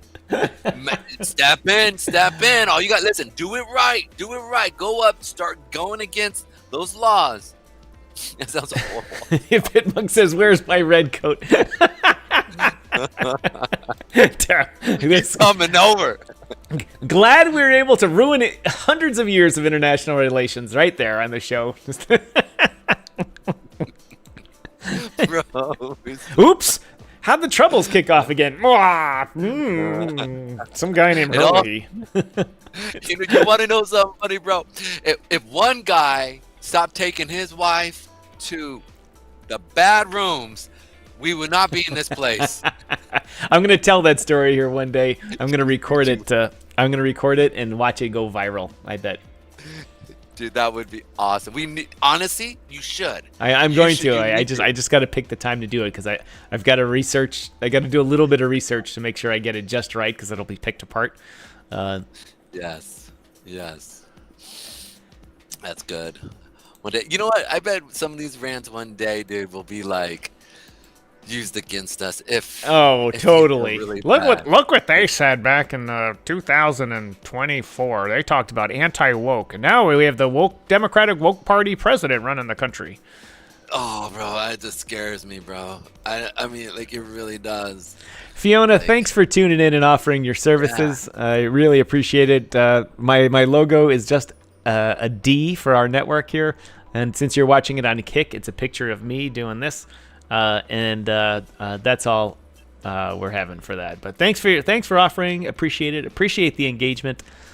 Tell all your friends about us. If you can, just come hang out with us. Listen, we talk about crypto. We do good charting.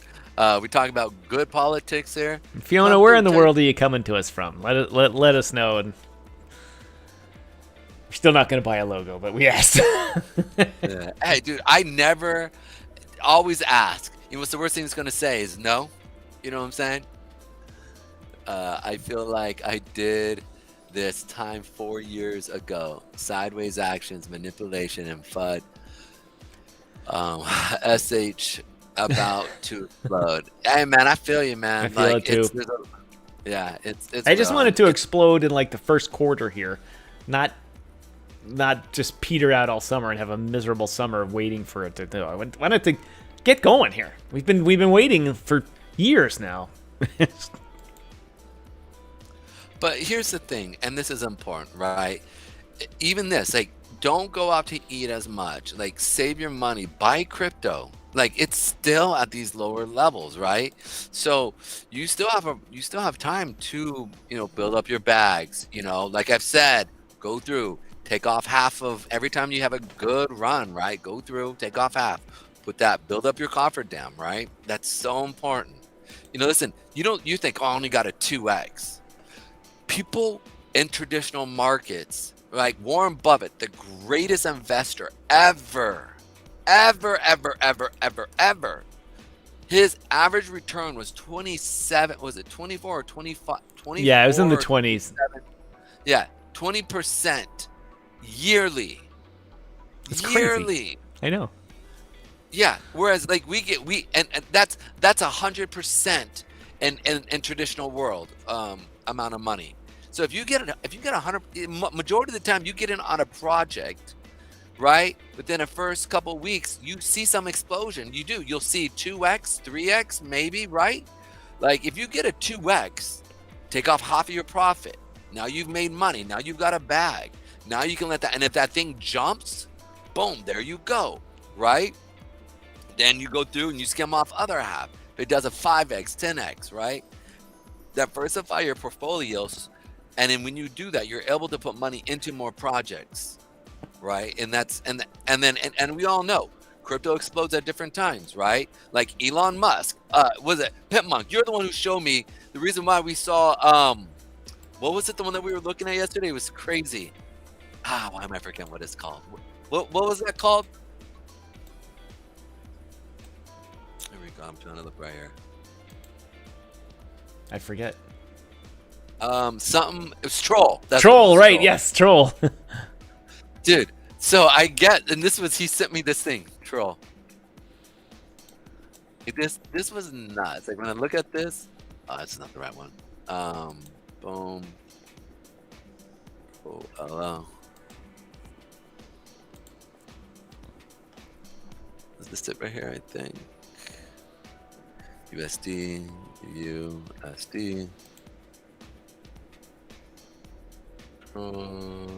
Tether.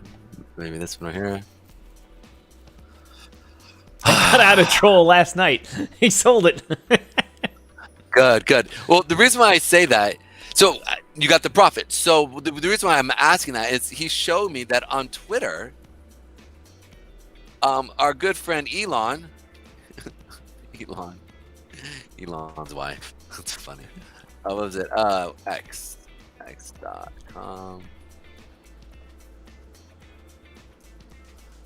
And here we go. Elon.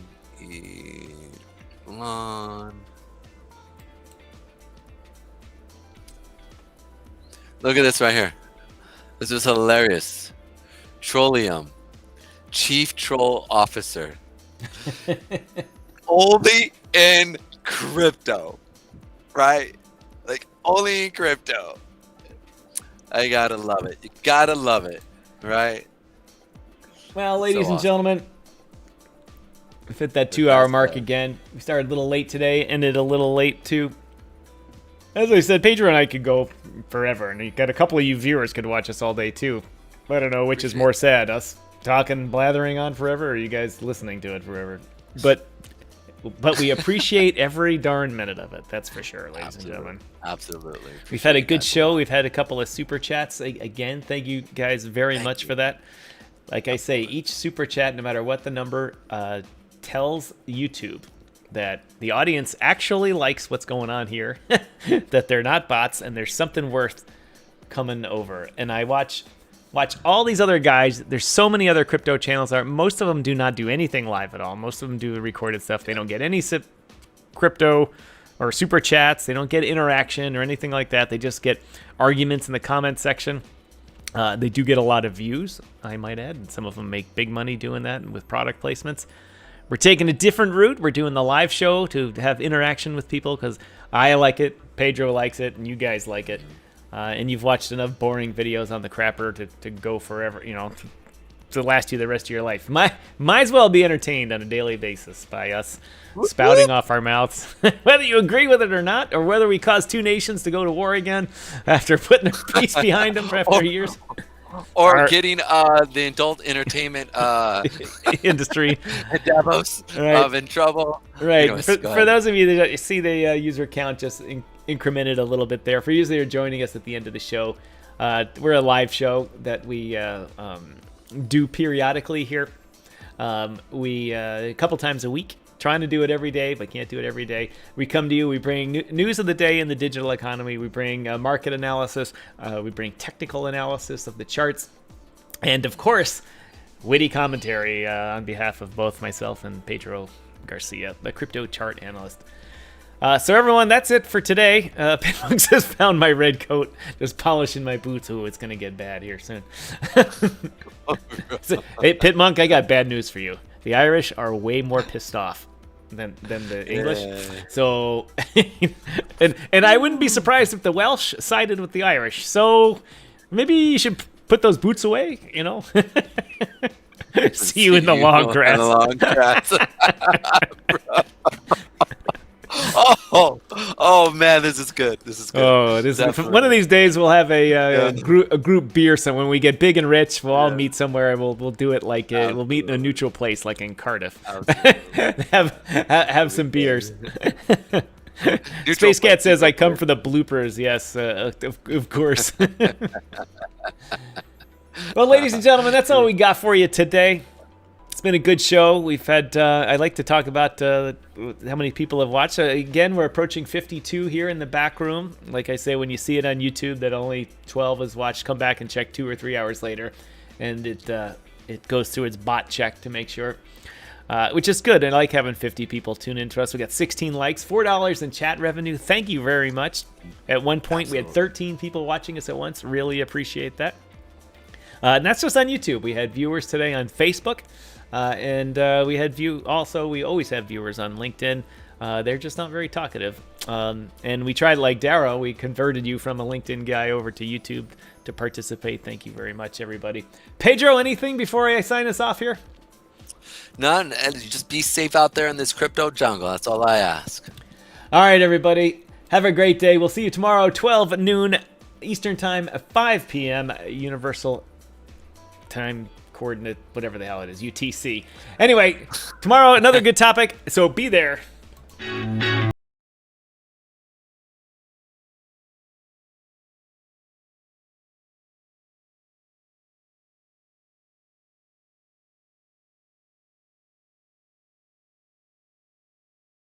The wrong ending. How about this one? How about this one? Yeah, that one.